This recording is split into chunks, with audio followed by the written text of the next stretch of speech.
welcome to another edition of the Abington Green Wave Classics. My name is Sean Riley. If you're thinking of a game that we haven't yet played, send your thoughts, your suggestions via Twitter to @AbingtonAD or send an email to info@abingtoncam.tv, and we'll try to find that in our archives to put it on TV for you to enjoy.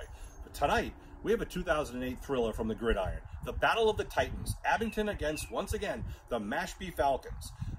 November 14, 2008, the WATD and Fox 25 Game of the Week. It was hyped up, the Battle of the Titans again, to both 9-0 teams going on the gridiron battle at Memorial Field for the South Shore League Championship.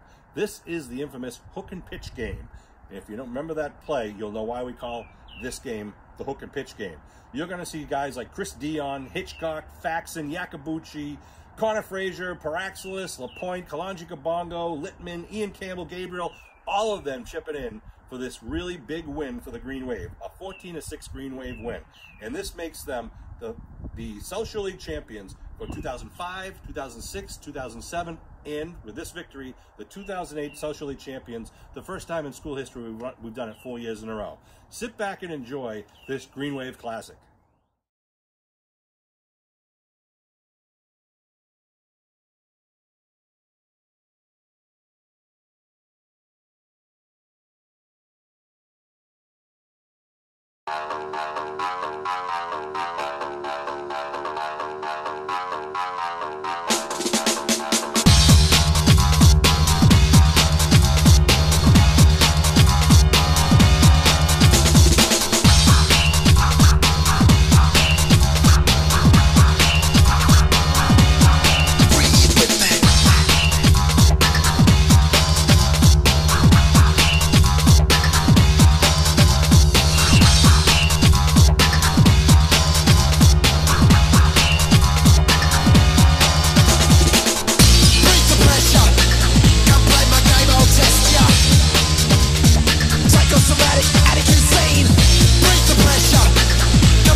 Looking to throw, has to pull it up. He's getting flushed out of the pocket. He's getting chased from behind and then lets it go and overthrown and picked off by the Green Wave at the 48-yard line. Throw, going to the far side, opposite side, and it's completed. Touchdown! Touchdown to Mitch Dillon as he just kind of had a delay route on the left side from his tight end position. Pitch to the point with men in front of him with blocking. Turns the corner at the 50, inside the 45, down the 40, down the sideline, 35. Christian LaPointe inside the 30, down to the 26-yard line.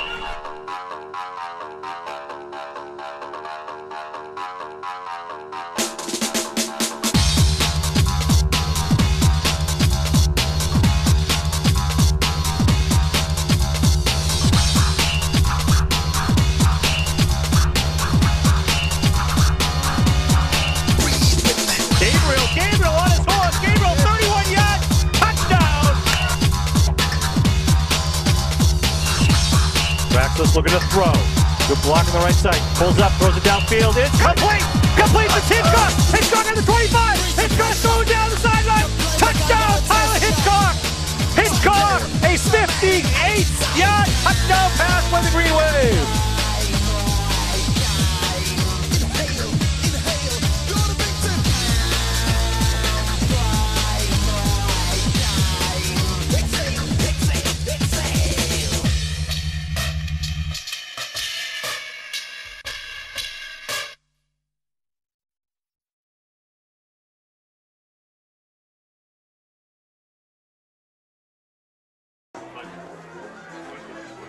One of you guys up top?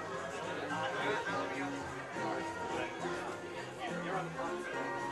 You may ask me about Alcohol and the Jag, but he's nervous. He just wants to make sure you guys are telling Coach Traveri.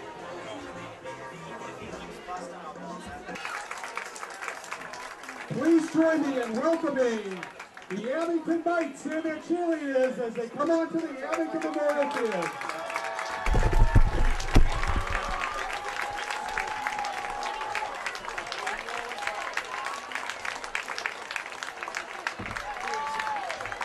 Next up, we have the Super Bowl bound youth football Pee Wee level and their cheerleaders. Let's hear it.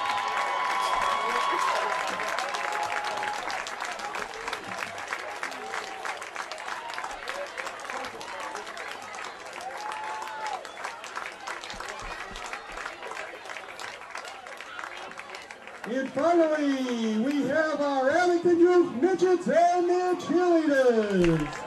Let's give them a nice round of applause, the Abington Youth Football Program.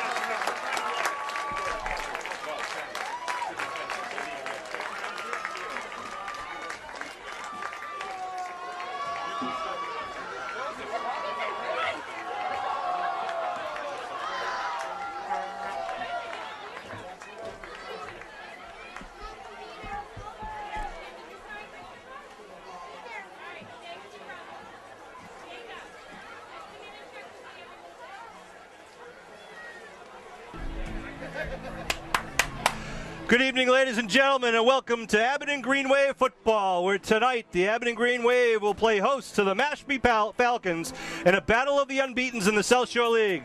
Both teams come into this game with perfect 5-0 league records and 9-0 overall records here. It is a wonderful night here in Abington. It's about 50 degrees here on November 14th, and the Abington Green Wave, three-time South Shore League champions, are now approaching the top of the stairways here at the bleachers. It's a full house here at Memorial Field, and it's loud, and we got a ball game to watch here tonight, Kev. Yeah, absolutely, Sean. I mean, this is really the battle of the Titans. It's what the season, when all these kids on both sides have been working for, not only all season, but also in the off-season, lifting weights and stuff. And really, I think, the Green Wave coming off a tough game last week against Cohasset, I think that was a good game to get out of the way. I really think, they're definitely going to be up for this game. I don't think you have to worry about that. I'm really looking for a nice, hard-hitting, exciting game. Well, Mashpee comes here with a fully loaded team. They're very heavy in the seniors. They got a lot of big guys, talent on the line, and they've got a very good running back in number 22, Lawrence Green, and number 28, Marcus Willett. Lawrence Green especially is a sophomore. He's a fast halfback, can stop and move on a dime. He's also their kick returner, and Abington's going to have to contain them. But Mashpee is going to have to contain the likes of Christian LaPointe and the deepness of the Abington backfield. Yeah, absolutely. I think, and one of the things, Sean, you got to do, which is critical, which we did have a little bit of problem, we really haven't had a problem all year, is taking care of the ball.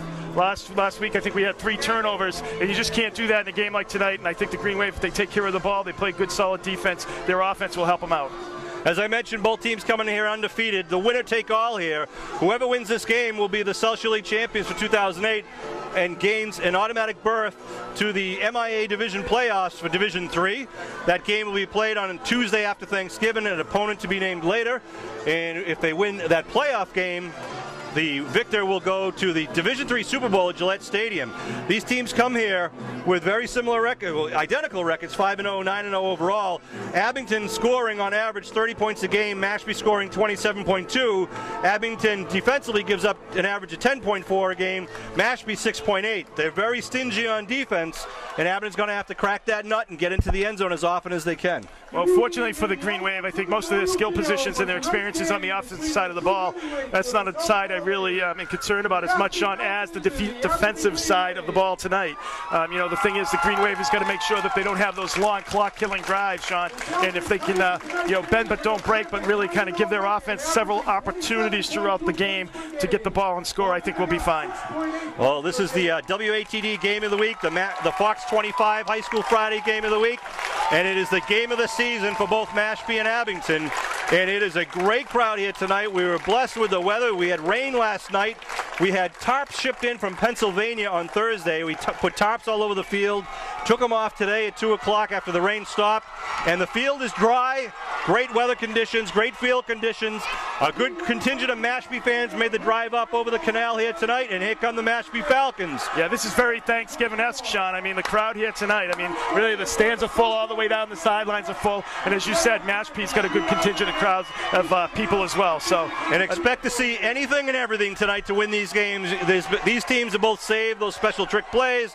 You think Mashpee's going to try to want to just run the ball and keep that time of possession, as Kevin mentioned, try to run it right through the Abington defense. And, of course, Abington wants to just get possession and try to get on the scoreboard.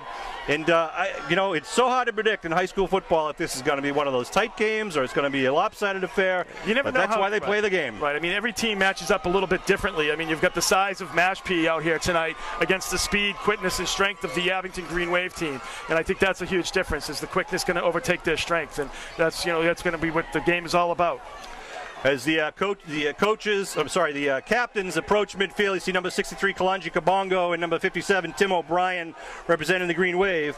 And coming out from the Mashpee Falcons side, there's number 4 Tate Dias, and number 3 Matt Ball, he's their quarterback, and number 1 Enriquez Farmer, and also number 50, that's Kurt Merrick, all seniors out there. There's about 34 kids on the team, and I believe 18 or 19 of them are seniors, and the overwhelming majority of their starting lineup will be seniors. So this is the year for Mashpee if they want to make it happen. They've got the talent, but they got to get by Abington. And of course, Abington, the boys in green, are going to do everything they can to make it a four years in a row to take the trophy from the South Shore League. Never been done before in South Shore League history. Well, I think you do that by taking it one game at a time, Sean, and that's what they've done all year. I think tonight is a game where you just have to play your football. You play good, tight defense, and you really take the ball and you take control of the ball, and you don't have turnovers. And the Green Wave has done that pretty successfully all season long. The Green Wave has a lot of seniors on this team as well.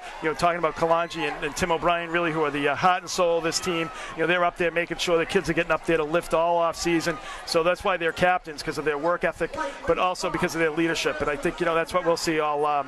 We'll see that all year long. So Mashpee won the toss, and they're going to defer to the second half. So Abington, I believe, will receive the opening kickoff. He'll be defending the north end zone and trying to score in the southern end zone. And we got 10 minutes on the clock. I want to shout out to our water boys tonight: Jack McGuire, Rob McGuire, Mike Spencer, Will Curtin, Ethan Curtin, Steve Johnson, and Luke Semino, all members of Abington Youth Football. They help us out every week on the sidelines. And these two teams are fired up and pumped, and Kevin and I are fired up and pumped. That's right. And there's a lot of family here. There's some of the guys from Abington High School down in front of us in the stands, got their shirts with Abington and Green Wave drawn on their chests. A little GWP action down there tonight, Sean. That's Green right. Wave Pride. And here come, I can see across the field, the boys from Mashpee in the light blue hair. They got a lot of school spirit from both these high schools, and this is just going to be a great battle between two very talented teams. I think joining tonight is, I don't know if Caroline Smith, I saw her in the house tonight. She does a great job with the national anthem, so we'll see if she's... The crowd's going to stand now for the playing of the national anthem from the Abington High School Marching Band. Ladies and gentlemen, I would ask you to please rise as we honor America with the playing of our national anthem.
The Star Spangled Banner by the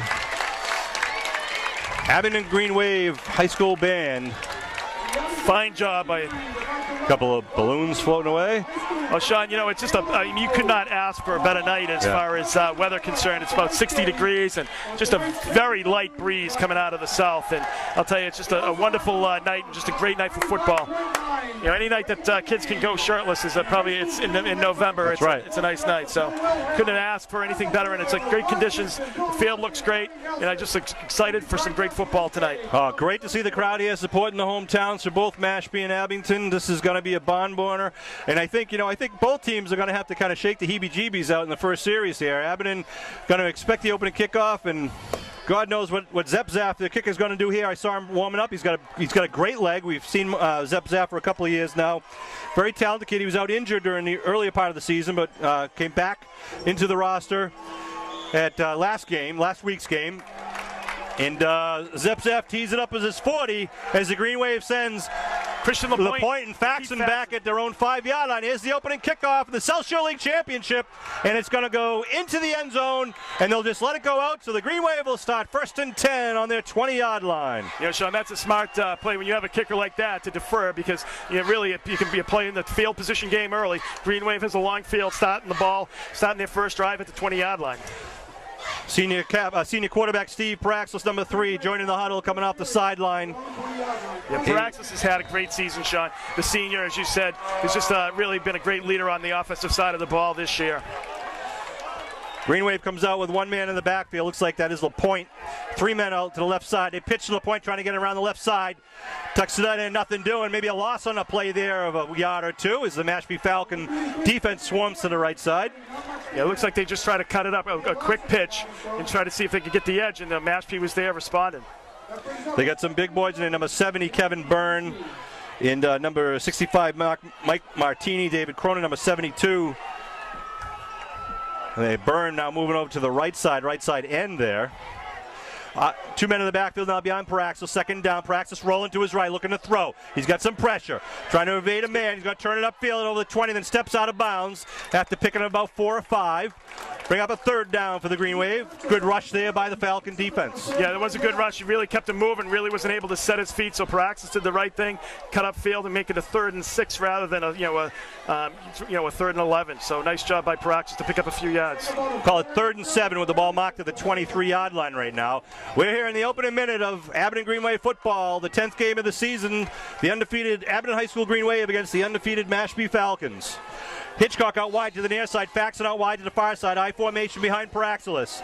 Praxis looking over the defense, takes a snap, fades back, looking to throw. He sets up a screen, and it's knocked down and falls incomplete as it was broken up by number 72, David Cronin. Yeah, they read the junior. Cronin really read the screen well, stayed back there. So good defensive series there by the Falcons. The Green Wave will be kicking with the line of scrimmage at their own 23-yard line. With 9:14 on the clock. LaPointe will be punting. The always dangerous Lawrence Green, number 22, standing at about his own 40 right now. Waiting for the snap. Good snap. Oh, it's a fake punt. No, it's a little pooch punt. Nice high kick. It'll be a little short kick. Let's see where it bounces if it hits anybody. Bounce. He's going to get... And it'll be down right over midfield, right at about the 48.5-yard line. Yeah, that really allowed the Green Wave to get good coverage down there. The little pooch punt got a nice little roll for the Green Wave, and Farmer just wasn't able to, Green rather, was not able to return it. So that's a nice job by the special teams, basically getting a 30-yard kick with no return. Mashpee with good field position here with 9:04 left in the first quarter. This will be their first possession, their first touch of the ball on the offensive side. 1st and 10 at the 48-yard line. They send slot right formation, and they've got Enriquez Farmer out wide to the near side. I formation behind Ball. Matt Ball fades back, looking to go to Farmer, going down the sideline, and he puts it up, and it's overthrown. Coverage there by Steve Praxis. Going for the gusto on play number 1, Kev. Yeah, they were looking at Praxis. Doesn't play a lot of defense, but he's out there tonight, obviously, when we're going to have a lot of these kids playing both ways, and had good coverage there. Talking to some of the guys from Mashpee, Ball is not a scrambler quarterback. He doesn't like to throw on the run. He likes to sit back in the pocket and throw. So the Green Wave got to try to see if they can make him move his feet and not let him set. Kind of surprised that they didn't come out and just try to run and set some established in the line of scrimmage there, Sean. Well, let's see what they do with the same formation now. 2nd and 10. They give the second man right side. Looks like that is number 22, Green, I believe. gets it out to the 45 of the Green Wave. A good pickup of about 7. There was Green on the carry, the sophomore running back. It'll be 3rd and 3. Green Wave, of course, would like to hold him here. That was just a nice power run by Mashpee, picking up the 7 yards. And Matt Ball, the senior quarterback, comes off the sideline with the play into the huddle. Again, they send Farmer out wide to the near side. Looks like they've got Green out wide to the far side, I formation. We'll let the deep man give it. Will that big hole up the middle? Oh, he gets popped at the 40-yard line, but it's enough for the first down, and they'll move the stakes for the Falcons. It looked like Crosser and Campbell were there on the tackle, but before they picked up the first down, or after they picked up the first down. Good stick in there. Some hard hitting already early here in the game. Ball now at the 39-yard line of the Green Wave. 1st and 10 for the Falcons. Farmer wide with Green in the slot on the left side. 2 men in the backfield behind Ball. They give right side. Green cuts it back inside, and it's taken down. Ian Campbell, number 27, kind of coming back from the other side of the field, was able to read that nicely, just pick up about 4 yards. Willett with the carry, number 28, from the deep man in the eye. You know, Sean, they really need, though, they're giving up 5 yards of whack here. When you start at the 48-yard line, it makes it for a short field. The Green Wave's got to get a good stop on 1st down or 2nd down here to make it a third, in a longer 3rd down situation. 2nd and 5, again with a slot left, I formation. We'll let the deep man. Ball under his center. Fades back, looking to throw a quick out to Green. Green trying to get down the sideline. Green on his feet and throwing out a flag thrown down behind a play. That may be a penalty against Farmer.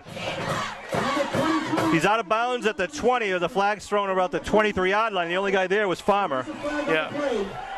Holding against the Falcons, so that'll negate the first down. If you look, Sean, the Green Wave, I mean, basically has not been covering the guy in the slot there. They have Praxis out here and the guy in the, on the outside, but the guy in the slot they have not been covering. That's the guy in the middle, and Green was right there, so we give him plenty of room for a slant. And they like to give that short pass to Green because he's a very talented running back. He can just, get him the ball outside and let him do the damage just trying to get through the secondary. We've seen him go long in the first play, trying to attempt with Farmer, so they have both Farmer and Green. It is a penalty against Enriquez Farmer. So it almost brings it back right to the original line of scrimmage there, Sean. I think they might have picked up a yard on that. Yeah, so it's 2nd and 4 right now, with the ball marked at the 34-yard line. At the 33, I'm sorry. Again, the I formation. Slot left for Ball, and whistles blown. I think there's a timeout being called by the Falcons. Coach Treveri saw something he didn't really like. Timeout. Right. Well, Sean, as we're saying, Sean, I think with the Green Wave, they have to come up with a big play. And one of the things, you can do is, like, if you kind of cut it down so you don't get anything out in the middle, let your speed guys like LaPointe and Ian Campbell, they have the quickness, and Foster kind of take care of the outside. You got Kalanji Kabongo, who's, a great guy at containing as well at the defensive end side. So I think that's what you're going to have to do. Make sure you take care of the middle, take care of the line of scrimmage. Farmer out wide left side. Raymond out wide to the right side. Oh, movement on the line, and let's see if that's against the Falcons. It'll move them back 5. We'll wait for referee Bill Linus to make the call with the microphone down on the field. Dead ball foul. Ball stop. Offense. All right, so it moves them back 5, and now that makes it 2nd and long instead of 2nd and 4. It'll be 2nd and 9. Yeah, that's a big penalty, because that's like the Green Wave having a big stop on 1st down, Sean. So the snack bar and concession stand will be selling a wide assortment of food and drink during tonight's game. I believe the Green Wave just called a timeout there. Well, the Green Wave just a replacement. I think somebody has an equipment problem. Number 77, Connor Frazier, came out. Number 55, Sean McHugh, goes in for the Green Wave on the defensive line. So 2nd and 9 now for the Falcons. The Falcons, they have a lot of razzle-dazzle plays like to put in the books. They got wideouts to each side. I formation again behind Ball. 2nd and 9, give to the first man through. And just tries to push the pile, gets it over to 35. And he gets it just about 34.5-yard line. A pickup of about 4 on the play, maybe 5. It'll bring up 3rd down and 5. A little bit over 3rd and 6, we'll call it. On the carry, Third and 5. That's a nice play by the Green Wave, keeping them to about 3 yards on the play, and that's what you got to do. Nice job. I mean, they made a little mistake, and the Green Wave has to take advantage of that shot. Right. And this is the type of game, the type of situation where the Falcons don't get the first down, they'll likely try to go for the fourth. Yeah, absolutely. I think especially once you're inside probably the 40-yard line here, right. I think, and also, Sean, where they had a pretty good defensive stand there in the first series, they're probably feeling quite confident. So anything inside the 40, they're going to be using all 4 downs. Sean Riley and Kevin Whalen bringing this Abington Greenway football action, the battle of the unbeatens here with 6 minutes, 20 seconds to go. First quarter, Mashpee 3rd and 5, slot right now, I formation. Ball looking to throw, fakes it, a draw play right up the middle, and he's going to be stopped. Dives forward though. Oh, what a nice surge there by number 22, the go-to kid, Lawrence Green. Still going to be just short, Sean, of the first down. So it's going to bring up 4th and about a half a yard. Yeah, really, the Green Wave should have had him stopped probably about 3 yards, but some nifty running there and keeping the legs turning by number 22, Green, and the Green Wave wasn't able to take him down. But before make it a 4th and about a half a yard. So here's where does Mashpee rely on the bulk of their line and just try to get the quick 1 yard, or do they try to a real razzle-dazzle and try to throw it up over the top and try to surprise them? They're going to come out with a tight formation. I think you're just going to try to bullet right in, push the pile, Sean, that half yard. And a wishbone formation to give to the right side. Big second man through. And it's a first down for the Falcons, so they'll move the stakes with 5.5 to go here in the first quarter. They needed about a half a yard, and they got that in then. So the ball now marked at the 26-yard line. Yeah, the Green Wave, I think, Sean, I think the Green Wave tonight, Sean, has to. Sean, the Green Wave has to stay out of those 4th and short or 3rd and short situations, because it's like, I think, that's where their strength is going to be. They're going to be able to push the pile a little bit there, like you saw in that first 4th and short. Again, 3 men in the backfield with the wishbone. 1st and 10 for the Falcons. Ball gives the right side to Willett. Popped in the secondary, but he picks up a good 5 or so. We'll see where they mark his forward priority. Ian Campbell really just putting the shoulder pads into everyone tonight thus far. Not before 6 yards, and that's the thing, though. You got to get up there to make it a much better situation if you're at 2nd and 7 or 2nd and 6 than you are with 2nd and 4, obviously. Ball marked to the 21-yard line now. 2nd and 4 for the Falcons. Willett, the deep man, I guess to the near side in the wishbone formation here. Ball under his center. They give to Willett. Willett cuts it back. It's hit at the line of scrimmage. Goes forward. He'll be very close to the first. I think he's going to be short. He's going to be short. Bring up 3rd and short. Looked like Yakabuchi in on the tackle. Looked like Yakabuchi was on the tackle there. Trying to see where they mark the ball here. See, Sean, this is like one of the things, too, where they're having this drive here. They're taking a lot of time off the clock. You're keeping the Green Wave, this is a great defense for them, basically keeping the ball out of the Green Wave's offensive hands as well. So yeah, they've taken 5 minutes off the clock thus far, coming down to the 4-minute mark here. 3rd and a long one here, or short one, depending if you were in blue or green.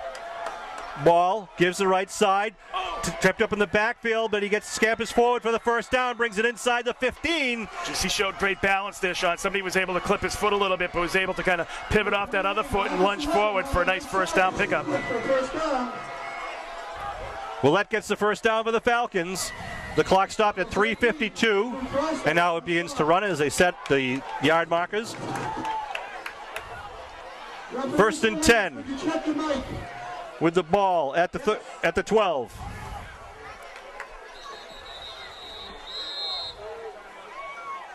And a timeout being called by the Green Wave with 3:36 to go. Second timeout in the first. They get 5 for each half. A huge crowd here at Memorial Field to see the South Shore League Championship. This is a winner-take-all game. Whoever wins this game wins the South Shore League title and gets the automatic berth in the MIA Division III playoffs. They'll be representing the South Shore against the Tri-Valley League victor. And that's up for grabs right now between Norton and Medway. Right. Well, I think, Sean, you said there's no tiebreakers here. This is what it's for. So, the Green Wave, I think both teams, you can see the hitting down there. Both teams really have come out to play, obviously, tonight.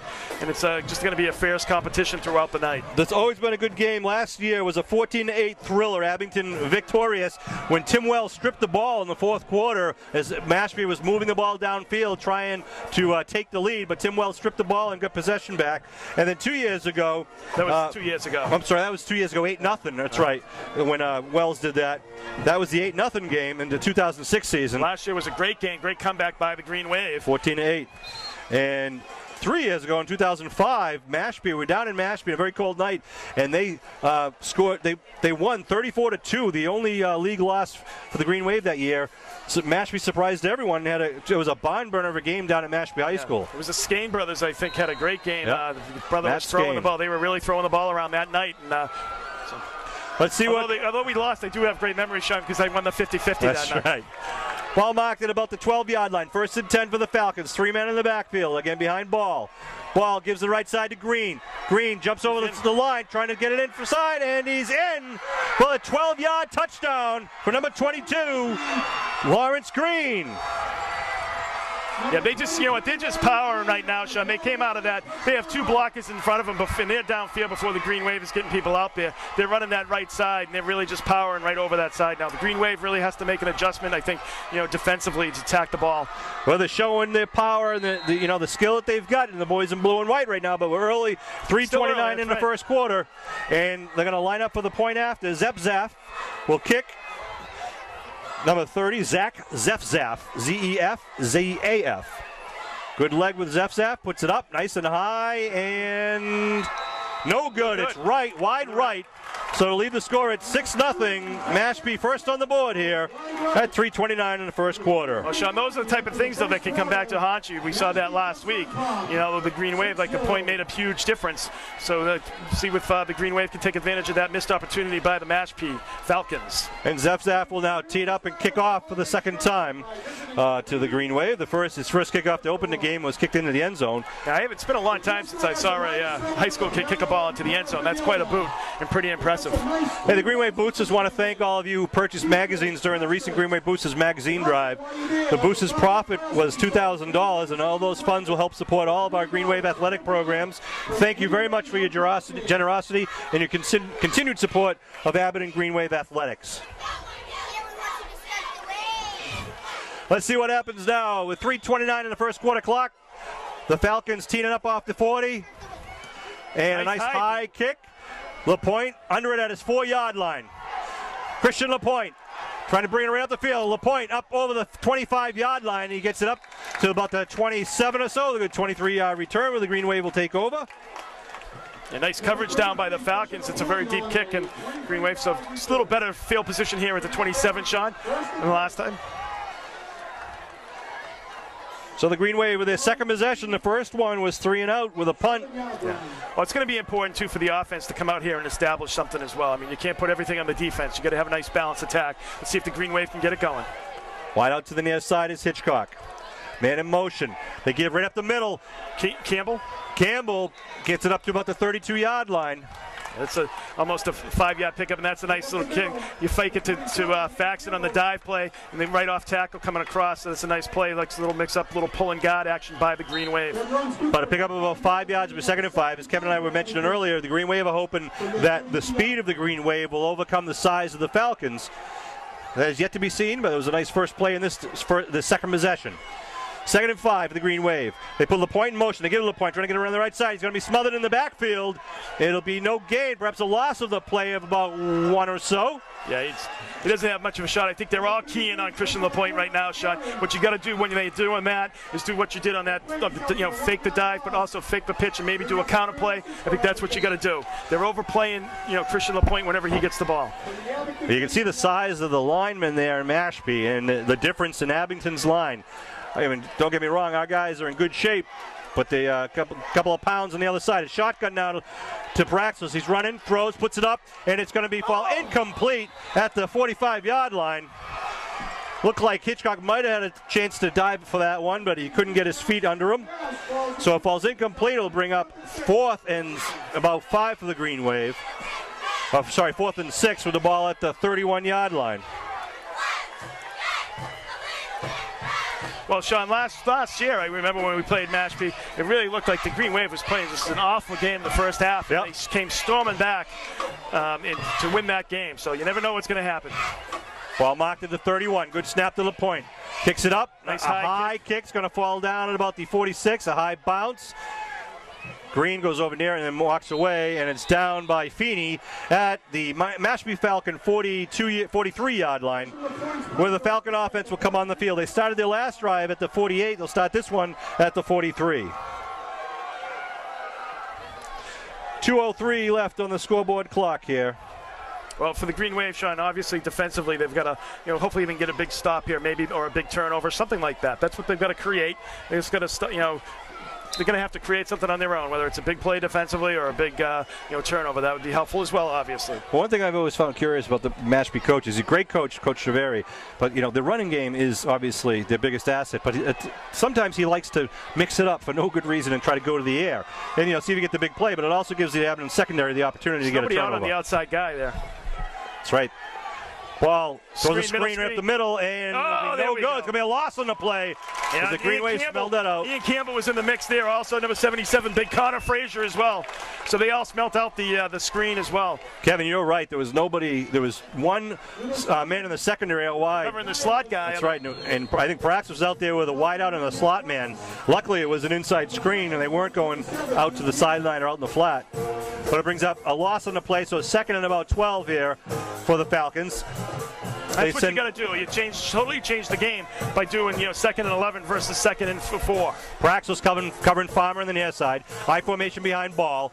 They give to Green in the back, trying to get around. Turns the corner. Green up over the 50, vaults down to about the 46-yard line. It'll be a first down for the Falcons. Green loves to jump over the potential tackles there. One of these days he's going to get upended and hurt. We'll see how the Green Wave defense turns. Ball marked at the 46 of the Green Wave, 1st and 10, coming down near the 1-minute mark here in the first quarter. Yeah, the Green Wave looked like they might have had a shot at him in the backfield, Sean, but he was just able to bounce outside and get around. He got to that corner very quickly. 6-0 Mashpee lead here in the first quarter. This is their second possession. High formation again, wideouts to each side. Ball gives it a first man. Fumble! Ball is loose. And Green got it. Chris Dion with the ball. What a play. Big play, Dion. Chris Dion, the homecoming king, recovers the fumble. And that, I was going to say earlier, Kevin, I wish I'd said it because I would have been a prognosticator. I thought that one of the big factors tonight might be turnovers and that big special teams plays. That was our first turnover of the game. Well, Dion's showing great quickness to get in on that pile from his defensive end spot, Sean, close on this side towards us. Was able to jump in there and pull the ball from the quarterback because the quarterback looked like he had a little beat on it, but nice job by Chris Dion. Abington at their 47 in the shotgun formation puts Paxton in motion. Praxis fades back, looking to throw, puts it across the middle. No, sorry, over the left side, I should say. That looked like a little hook and lateral. They had LaPointe coming around. I'm not sure. I should keep that down, maybe. Well, completion to Dion, nevertheless, at the 48-yard line of the Falcons. It picks up 5, but it did look like a little bit of a hook and lateral. They had LaPointe coming around on the backside. Good job by Dion to go down for it there. That's 25 seconds and counting here in the first. Green Wave may have one more play here in the first quarter. Nice throw, too, by Paraxis. I mean, that's not an easy throw to make. Dion out wide to the far side. Hitchcock out wide to the near side. Shotgun again for Praxis.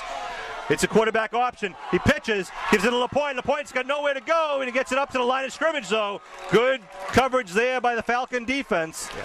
Well, Paraxis was in a situation where he's going to take a 4 or 5 yard loss. What he did was he pitched it, but by the time he pitched it, there was a little bit of a hesitation. Gave the Falcons enough time to react to that, and really Christian had nowhere to go. So at the end of the first quarter, it's 6-0 Mashpee. So a very exciting and fast-moving first quarter of play. With the ball, Mashpee taking advantage of their first possession, getting 6 on the board. They missed the point after. Green Wave, though, will start with the ball at the beginning of the second quarter. Sean Riley, Kevin Whalen bringing this Green Wave football action along with our great cameraman up high, Bill Davis. I want to thank Bill Davis for all the work. He's been doing the camera work for us for many, many years. Does a great job. I hope you really appreciate it. And also Norm Casely, who's down on the sideline. I bet you Bill is focusing in on him right now at the 25-yard line. Norm Casely gets those sideline replay views for us, and Norm does all the editing for you folks at home after the game, puts the tapes together, and then gets them replayed on cable for you. We greatly appreciate Bill Davis and Norm Casely for all the work that those guys do. They're volunteers here. The work that both of them are doing with Norm is just like splicing. He does such a great job, editing. It makes us look better, Sean. That's right. And that's not easy to do. And the Abington Green Wave cheerleaders down in front of us with the Green Wave band getting a crowd going. Coach Trish Hitchcock in charge of the Green Wave cheerleaders. So here we go to start the second quarter with a fresh 10 minutes on the clock. The Green Wave offense coming back out in the field. They get the ball marked at the Falcon 48-yard line. It'll be 2nd and 5 to start the second quarter. What a wonderful night here. It's just, I can't believe it's November 14th and it's about 55 degrees here. 7:30 at night here in Abington. Wideouts to both sides, slots on each side for Praxis. They now put LaPointe in motion. He fades back, cross back to Dion. Dion gets it. 35. Dion inside the 20. Chris Dion inside the 10. Yes. Chris Dion, a 48-yard touchdown pass to the big tight end. Big Praxis to Chris Dion. 48 yards, and the Green Wave are on the board. First play of the second quarter. Sean, what a pass and what a run by Chris Dion. That's just an example of strength right there. He just was able to rattle the guy right off from Mashpee and just run into the end zone. Nice job. Wow. That's going to be crowd's lightning. That's two. 2 points for the Green Wave. Gabriel. Gabriel, a little shell pass from the center, a little trick play. Gabriel. Sorry, fans, I had him. 8-6. Green Wave takes the lead with 9:51. What the center does is just a lateral, little side lateral. Totally caught Mashpee off guard there. 8-6, and I think Mashpee is stunned. The Green Wave takes advantage of the big turnover by the Falcons. So it's a credit of a PAT run by Gabriel. Gets the 2-point conversion. I'll tell you, Sean, also last week, we didn't mention it last week, but when Christian LaPointe brought that ball back 103 yards, Chris Dion laid the quarterback. What a block by Chris Dion. And if you haven't seen it, sports fans, log on to Channel 7's sports site, WHDH.com, go to the sports page, and click on High School Hot Shots. You'll see a clip of the Christian LaPointe run back and the Kevin Whalen. I'll tell you, Sean, he got buried so deep that kid thought he was over at Mount Vernon. You got to watch it. You got to watch it live. Watch it on WHDH.com. Here's the kickoff of the Green Wave now. 9:51 in the second quarter. Oh, it's a little pooch punt. Pooch kick by the Green Wave. The ball's loose at the 30 for 25. Bodies all over the place at the 25-yard line. Let's see who's got the ball. I think Mashpee fell on it. They did get it at the 24-yard line. Green Wave pulling out all this stuff. We got to pay attention to Kev. I know it. Well, Sean, that's great field position for the defense too to start at their 24-yard line. So nice job by the Green Wave coming up with a little trick play there, catching Mashpee Falcons off guard. And looks like the momentum might have changed here, Sean. You know, Chris Dion did a great job with the run after the catch in that 48-yarder there. You know, just fighting off the two defenders that were chasing him. It looked kind of like that touchdown he had earlier in the year when he just kind of straight-armed a man from 10 yards out and brought it in. Here comes Mashpee now trailing 8-6. 9:46 on the clock here. First and 10. Give to the second man through, right side. Going. Big wall of Green. Pickup of maybe about 2 on the play. Yeah, Connor Frazier, number 73, and Kalanji Kabongo in on the bottom of that pile. Nice job by the Green Wave, stopping him on that first down, Sean. Oh, the crowd was on its feet for that Dion touchdown. But we're just in the opening minute here of the second quarter. Both teams have scored once each. You know, Sean, when you have the skill positions like the Green Wave do offensively, where you have a kid like Paraxis that can throw the ball, and you've got someone like Dion that has those type of hands, you isolate him out on a smaller guy out on the outside. He's a big kid. It's just a big difference. Nice play calling by the Green Wave offense. I formation with the wideouts to each side. Raymond on the near side, Farmer on the far side. Give the belly hand off. Doing. And they stop him, stand him right off. Yakabuchi, number 40, the big senior linebacker. Connor Frazier coming off the pile, and Timmy O'Brien. And who's that other one? Is that Ian Campbell once again in there? Yes, it is. Ian Campbell, number 27. In this economy, Yakabuchi's making him pay a high price for that real estate, Sean. Oh, Kevin's been researching and writing in the off week here. These are all off the top. 3rd and 7 now, with the ball marked at the Mashpee 32-yard line. Could this be a momentum swing here? We'll see what happens on this play. Mashpee needs 7.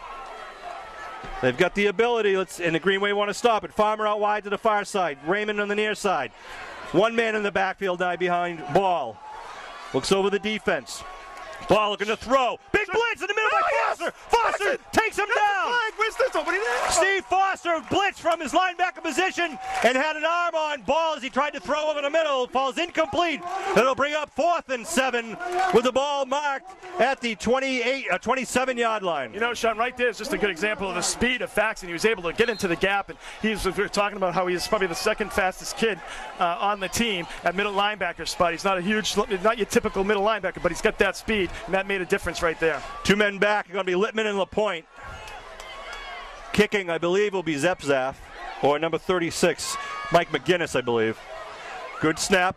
Again, it puts it up, an end-over-end kick, good high kick coming Littman's way. It's going to bounce. Littman takes it to the 39-yard line, and he'll just be tackled there. No chance of the run back. Good job by Littman just grabbing the ball before it keeps rolling behind him. Yeah. Green Wave will take over at the 38-yard line. He saved a potential 10 yards there, Sean. That ball had a good, had some good, rolling in it too, and it was going against the Green Wave, so he just kind of took the hit there for the Green Wave.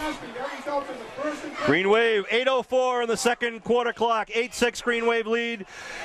The Green Wave now with their, what do we got here? Their fourth possession. They've got 3 men out wide to the far side of the field. Mashpee defense trying to react to it. Praxis with the keep. He steps over. Praxis over the 45 up to the 49-yard line. I think he got the first there, Kev. The Lithuanian wonder. Steve Praxis just kind of followed his guard over the right tackle. Well, we saw Cohasset ran that same play several times last week successfully against the Green Wave. We really haven't seen that play all year long, so a nice job of pulling another play out of the old bag of tricks, Sean. This is a whole new set of plays here for the Green Wave that we haven't seen. First and 10 from the Abington 49-yard line. Faxon, the deep man in the eye, behind Yakabuchi. Hitchcock on the near side, out wide. Praxis calls the cadence. Fakes, gives to Faxon. Faxon over the 50. Faxon still his feet. Faxon dives forward to the 45. Pick up a 6-yard line by the fax machine. Oh, Sean, we're going to have to bring the All-Clorox team. I just love that. That's just all football right there. Keith Faxon just riding away, getting up 6 yards, 6 tough yards. And it's good. Pay for it. And it's good to see the Abington Green Wave offensive line now getting some yards against the defensive line for Mashpee. It gives them, try to tap it, kind of break the confidence of the Mashpee Falcons. But, oh, what a game, sports fans. If you're not here, shame on you, because it looks like half the town is. It's unbelievable how packed it is tonight. Mashpee's got a good crowd. You can see fans circled all around. 2nd down and 4. The ball to Mashpee 45.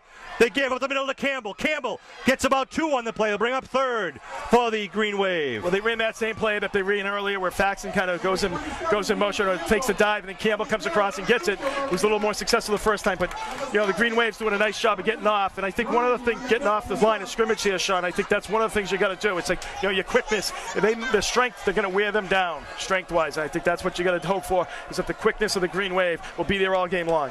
3rd and 4 from the Mashpee 45. LaPointe replaces Gabriel. Praxis in the huddle with his teammates. Littman out wide to the near side of the field. Paraxlis out wide to the far side. LaPointe's the quarterback. LaPointe at quarterback right now, and a timeout being called by the Green Wave. Interesting. We'll see what that was going to be all about.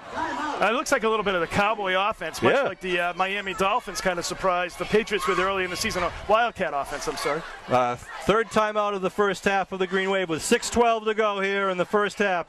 8-6 Green Wave lead. Sean Riley, Kevin Whalen, Bill Davis, Norm Casely, and the whole town of Abington here bringing you this Green Wave football action. Ratings are going to be down. There's going to be no need for anybody to watch it. They've already seen it, Sean. 9-0 Abington Green Wave against the 9-0 Mashpee Falcons. 2 good quality teams from 2 great high schools battling it out to see who's going to go to the Division III playoffs. Winner take all tonight. Again, Faxon on the near side. Praxis on the wide side. Nobody covering Praxis. Now they go out to cover him. It's LaPointe at shotgun. And where's the ball? There's a flag call, a flag thrown. I'm not sure if there's going to be a procedure call. The flag thrown from the far sideline. I think it's offsides. It's 3rd and 4. I think it's going to be offside. If it's offside defense, it's going to be a first down. Here comes referee Linas. It is illegal motion against the Green Wave. I'm not sure if they had 2 men moving or 2 men moving. So I'm not sure if Dion was running parallel at the time. It looked like he turned upfield. Yeah, it was. I think they're calling it Chris Dion tried to turn it upfield a little bit before the snap. Well, I think Coach Kell's complaining that it's this guy's call over here. It wouldn't be the other guy's call. And they're going to decline the penalty, bring up 4th and 4 at the Mashpee 45. The Green Wave punt team going to go out and try to pin back Mashpee. So to the Mashpee 45, 4th and 4. Line up for the punt here. Christian LaPointe at his own 45. 1 man back is Green, number 22, standing at his own 10.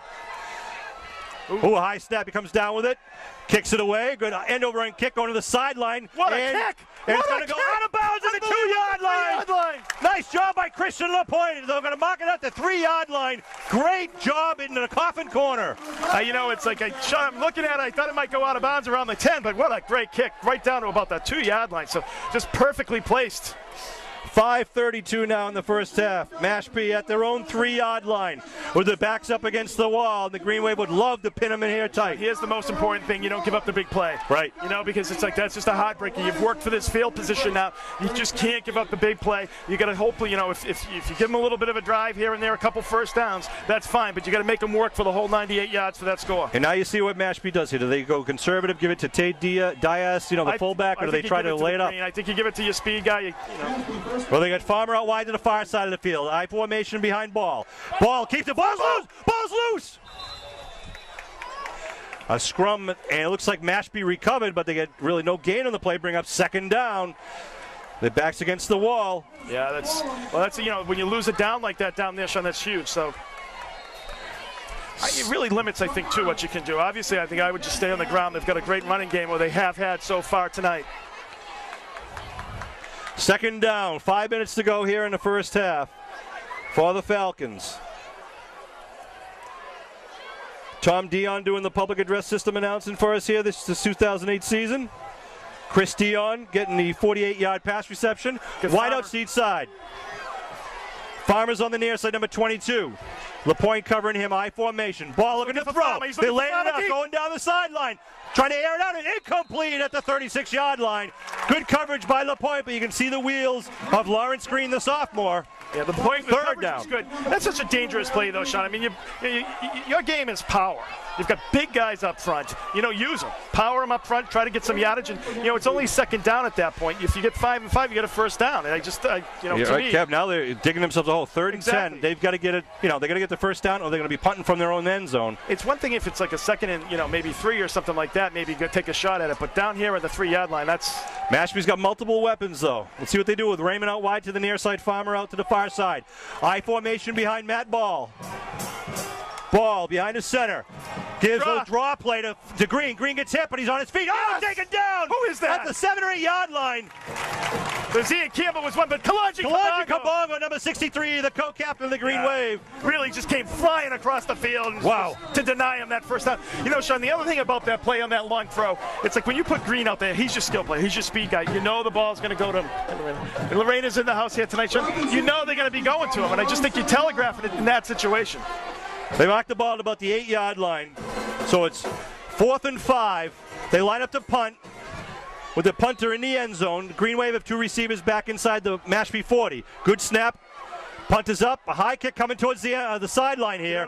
And it's going to bounce at the 35, and they're going to be down by Farmer. Good field position for the Green Wave at the Mashpee 35-yard line. Yeah, that's great. And, you know, you got to take advantage of these situations. You know, special teams, you made a great play by getting the ball down there. The defense stepped up, did their job. Now it's time for the offense to come in here and get another score. 3:51 left here in the first half. 8-6 Green Wave lead. Abington with the ball now at the Mashpee 35-yard line. And they'd love to get another touchdown before the halftime break here. They send Crosser out wide to the far side of the field. LaPointe is an near side wing with 1 man in the backfield behind Praxis. LaPointe in motion. They pitch to LaPointe. Student body right. Yakabuchi lead blocking. LaPointe cuts it back. LaPointe inside the 30. LaPointe picks up about 6 or 7 on the play for the Green Wave. Flag. Is that a flag or a pad? That's a pad. Okay, good goodness. Whew. Green LaPointe did a nice job following his blockers and just finally was able to get a crease as they pushed him to the outside and shoot it up there for about a 6-yard carry. I can't imagine what the 50-50 raffle jackpot's going to be tonight with the crowd that's here this evening. I was trying to just pull my money with the LaPointes because, you know, they seem to win a lot. 2nd and 4 for the Green Wave of the ball at the 29-yard line. Praxis gives left side Faxon. He's got Faxon inside. Faxon on his feet down to the 20. Inside to about the 19-yard line. First down, Green Wave. Just nice power running, refusing to give up there by Faxon to pick up, all the way down to 10-yard carry by Faxon. Kevin, you think these guys are pumped tonight? I mean, you and I are pumped. Imagine what those guys are feeling down there wearing the pads. I'm ready to go, so I'm pumped in Jack, as Pete Carroll would say. So 1st and 10 with the ball at the Mashpee 19-yard line. Green Wave offense pushing the Mashpee defense right now. Just under 3 minutes to go in the first half.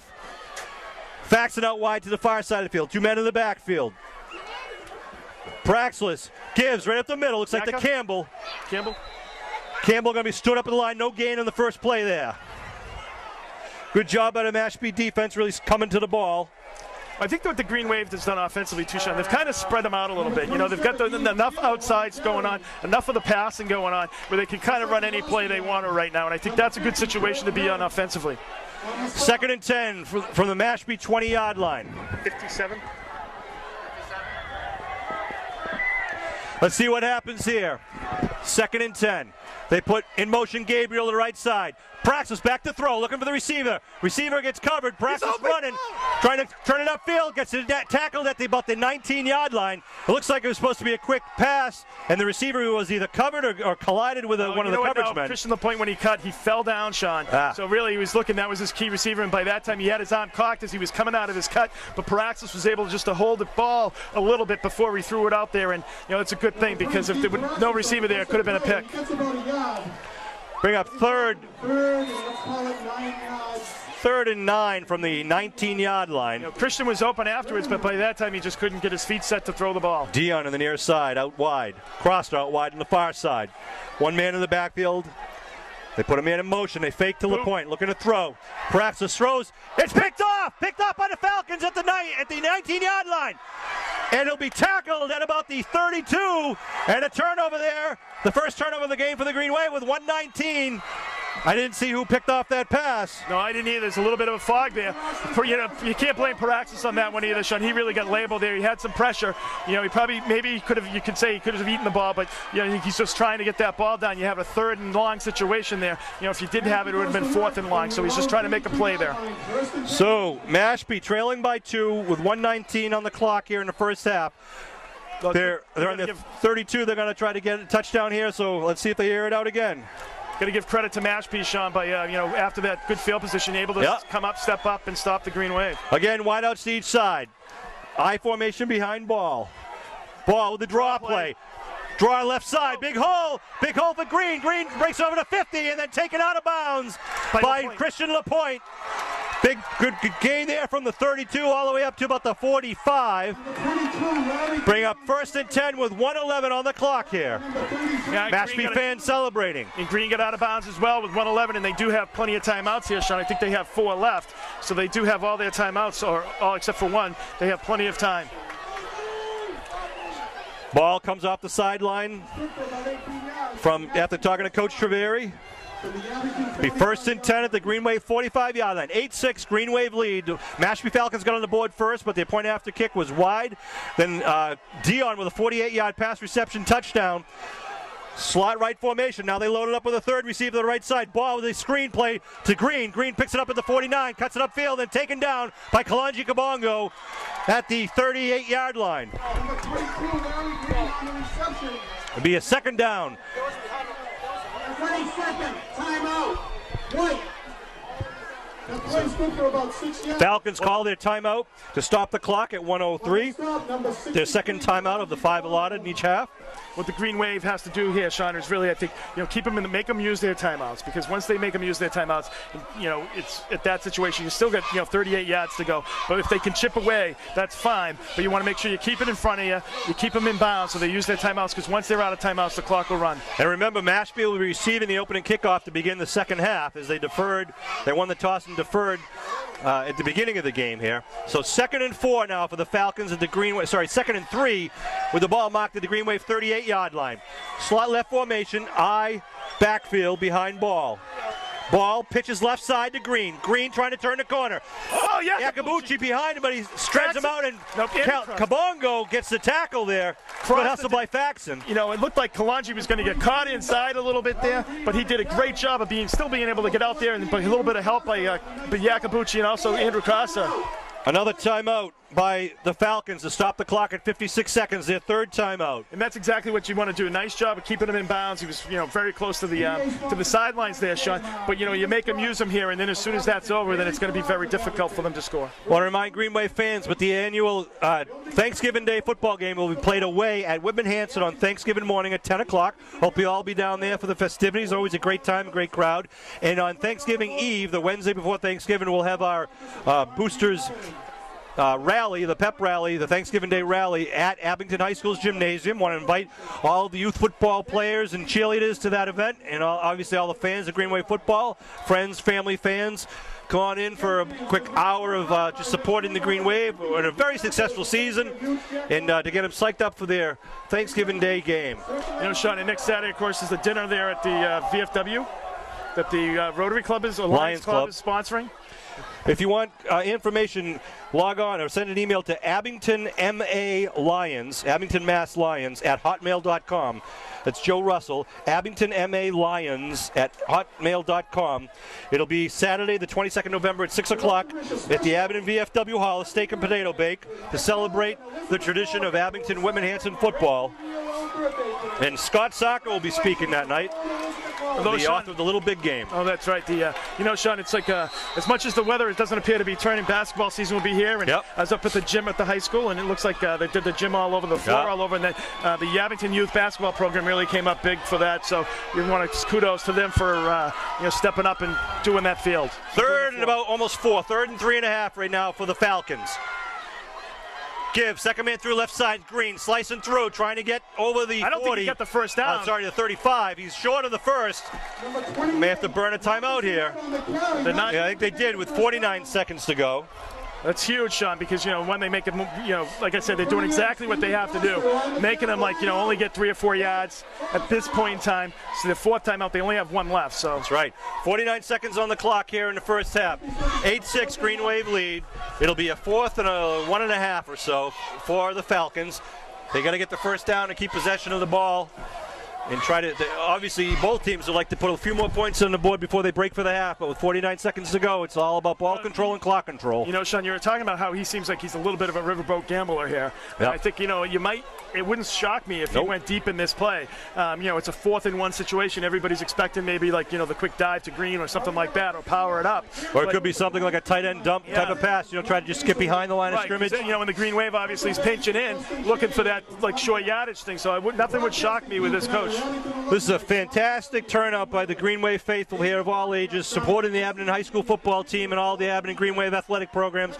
Alumni of all ages and new and old residents alike here in Abington want to greatly support all the Green Wave, your support of Abington High School and your donations to the Green Wave Boosters. These programs, these athletic programs, are funded partially by your tax dollars, but a lot by the extra effort put on by the Green Wave Boosters. Green Wave sidelines trying to get the crowd behind it. 4th and 1 now for the Falcons. They give left side, slicing, and it's going to be close. Sees where they get his forward progress. I think he's going to get the first. As he got just over to 35, it'll be enough to move the chains, and they'll stop the clock with the first down. Right, as soon as the ball is set, they move it. You just got over. They roll the clock with 43 seconds going. So the clock is moving. And they call timeout right away. 40 seconds on the clock. I want to say hi to Mrs. Minahan from all their second grade fans. Sean, here's an example, I think, where that's all their timeouts. And what happened there was I think they thought they were going to be able to kind of steal a timeout there, with the clock stopping. But the referees set the ball and had the stakes set, and they really got the clock moving quick there. 40 seconds left here in the first half. Green Wave still have 2 timeouts of their own if they're able to get the ball back. Now, Mashpee, with no timeouts, is going to have to stop the clock either with sideline passes or runs to the sideline, or we'll see. Yeah, or incomplete passes. But one of the things here, too, Sean, that's interesting, if they called a timeout, it's like it went right when they were going for the first down there. It's like they would have had another 5 seconds on the clock. So, really, that's another play. So that could come into play later on. Certainly. Oh, what a ball game, and we're only halfway through it right now. 8-6 Green Wave lead here with 40 seconds left to go in the first half. Green with the Lawrence Green, the sophomore, was the first guy on the board with a 12-yard touchdown run at 3:29 in the first quarter. The PAT kick was wide. That was the culmination of a 52-yard drive by Mashpee with their first possession of the game. And then the Green Wave in the first play of the second quarter, Paraxis hit Dion with a 48-yard pass. Dion running the final 30 or so yards into the end zone, and the PAT run by Gabriel made it 8-6. Here we go, 1st and 10. Shotgun the ball. Ball looking to throw, going down the middle of the field, and it falls incomplete. The clock will stop at 35 seconds, 2nd and 10. Intended receiver was, of course, number 22, Lawrence Green. You know, I don't want to jinx things, Sean, but his accuracy isn't the greatest, I think, once you get over 15, 20 yards downfield here. So I think, the Green Wave gave him a little bit of a cushion, and Green was actually running a little bit free there, but I think once you get down to the 20 yards, that's a tough throw. He's also throwing across the field. His forte is to try to lay it up long and hope that Green will just run under it and time it on his own. We have Lapointe, who's kind of playing safety, and he's playing back for far enough. With only 35 seconds, you can keep the ball in front of you. Praxis, Lapointe, and Croster are the three deep men for the Green Wave here. 2nd and 10. Shotgun formation for the Falcons, and the ball at the 35-yard line. Ball looking to throw. Steps up, goes down the middle again. Oh, almost picked off, almost knocked away. May have been tipped away by Lapointe, and Yakabuchi was in there with help. Ball's incomplete again and stops the clock with 29 seconds to go here in the first half. 3rd and 10 from the Green Wave 35-yard line. Yeah, the last minute and a half, Sean, has taken as long as the rest of the first half to play. So let's see what Mashpee pulls out of the bag of tricks with no timeouts here. Foster going into the defensive huddle there, wearing number 28 for the Green Wave. Tom Burke, Abbott High School alumni, walking in along with his brother Dewey Burke. All right, here we go. 3rd and 10. Ball in shotgun formation. 2 men on the near side. Look at big rush. They throw the screen. Oh, it's picked off by Connor Frazier. Connor Frazier to the 40-yard line, picks it off and runs it back to the 49. The big 77 sophomore Connor Frazier. Woo! Well, it gives the Green Wave still has their timeout, Sean, so they were able to probably get about 4 plays here. Who'd have thought? Connor Frazier, the big defensive tackle, intercepts the ball. Well, last week, Sean, when we went to breakfast, I gave him a few tips on how to get some interceptions. Well, it worked, Kevin. We thank you for those tips. The crowd is now chanting Connor Frazier. Abington with the ball at their own 49-yard line with 22 seconds and 2 timeouts. Obviously, he did a great job, Sean, of reading that play and staying back. Nice pressure by Dion, though, that caused him to throw the ball as well. That's a double pass. Thrown out to Lapointe. Lapointe at the 45-50, trying to get out of bounds, and does. Dives out of bounds. Stops the clock with 16 seconds to go. Woo, baby. What a first half. An exciting first half of football. 2 great teams out there on the gridiron, representing their schools very well. The momentum has just been shifting back and forth, Sean. It's just a great game. Connor Frazier with a huge turnover interception there, stopping the Mashpee Falcons' attempt to get on the board. 8-6 Green Wave lead, 16 seconds left here in the first half. They send Hitchcock out wide to the far side, Lapointe out wide to the near side. Dion over the right side. There's 3 men actually on the wide near side. Now they put Yakabuchi in motion, and a timeout call by the Green Wave. A little confusion on the play, on the formation.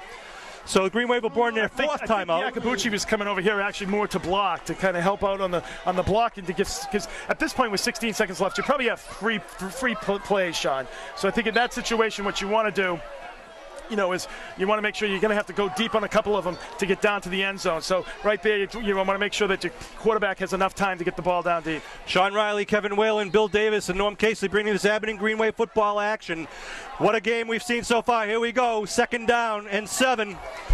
Praxis in shotgun formation. Yakabuchi goes in motion. They show blitz. He throws over the middle. Completion to Dion. Pitches to Lapointe. Lapointe to 40. Lapointe to 30. Lapointe to 25. Lapointe inside the 10. The 5. Touchdown! Touchdown! Touchdown! Green Wave with 2 seconds on the clock. Total bedlam. 49-yard touchdown pass. Praxis to Dion to Lapointe. And the Green Wave put 6 on the board. Hallelujah! Oh my gosh. What a play. Well executed. Green Wave lining up for the point after. Lapointe. No, they snap short. They got to throw. Hitchcock puts it in the back of the end zone. It's picked off by Farmer. Farmer with the ball. Farmer can run it back for 2 if he can make it 102 yards. It'll be no points for anyone, but the Green Wave put 6 on the point. On the board with no seconds. 14-6 Green Wave.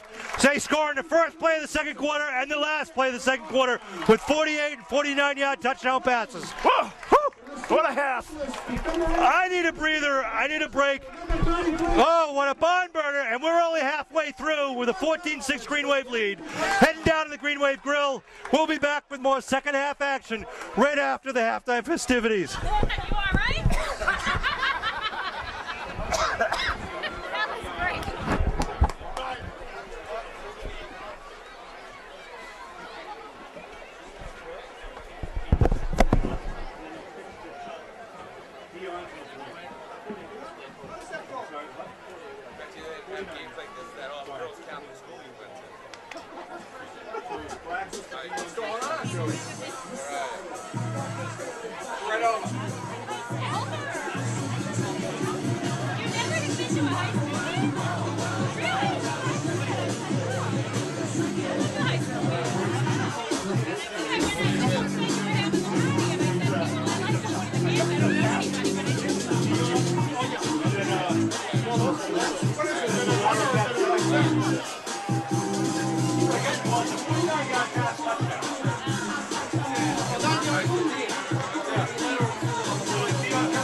I've seen that before.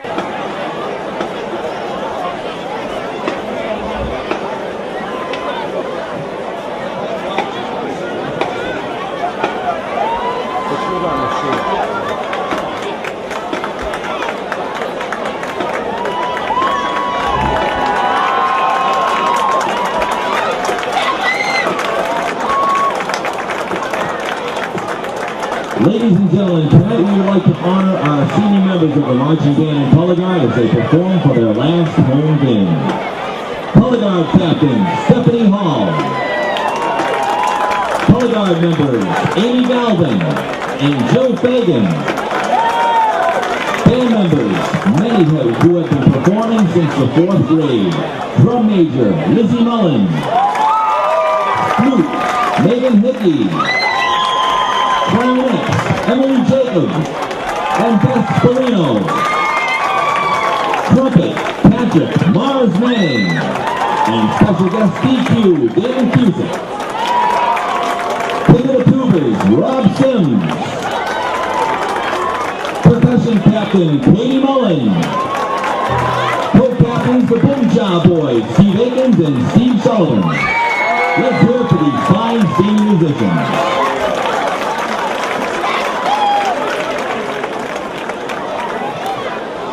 Rob Sims, do your thing.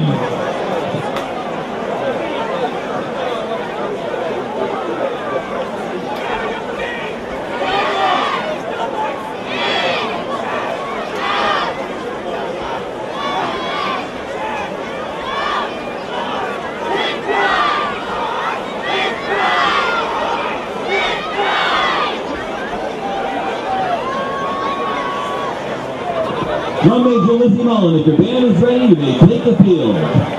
Ladies and gentlemen, performing for the thousands in the stands and the millions watching around the world, please welcome the Albion High School Gold Medal Marching Band.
Don't go downstairs, okay? Turn around. Relatively close to the second half. Huge play at the end of the half. This has been close game in terms of score. Except for the first 5 minutes, you guys have been all Abington. The first 5 minutes dominated by Mashpee over there. Quick score, missed the next point.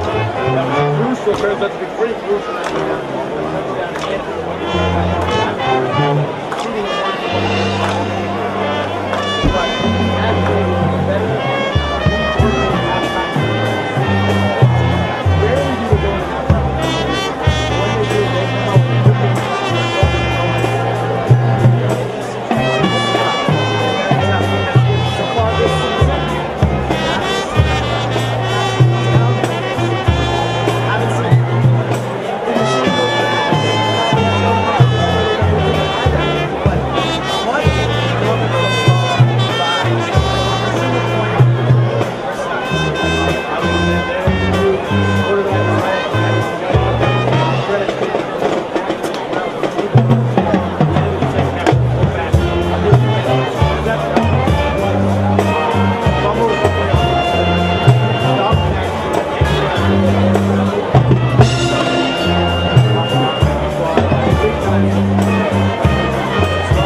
very similar situation.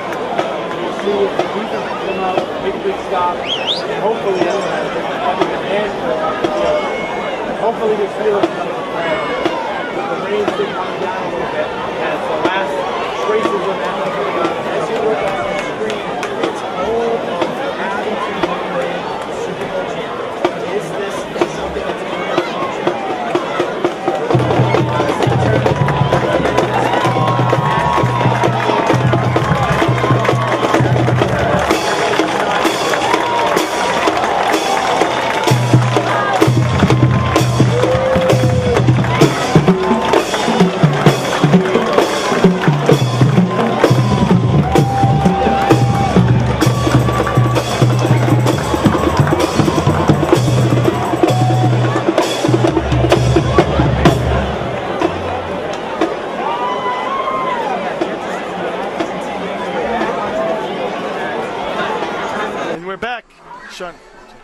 We're back here for second half action with the Green Wave winning 14-6 here as we start the second half.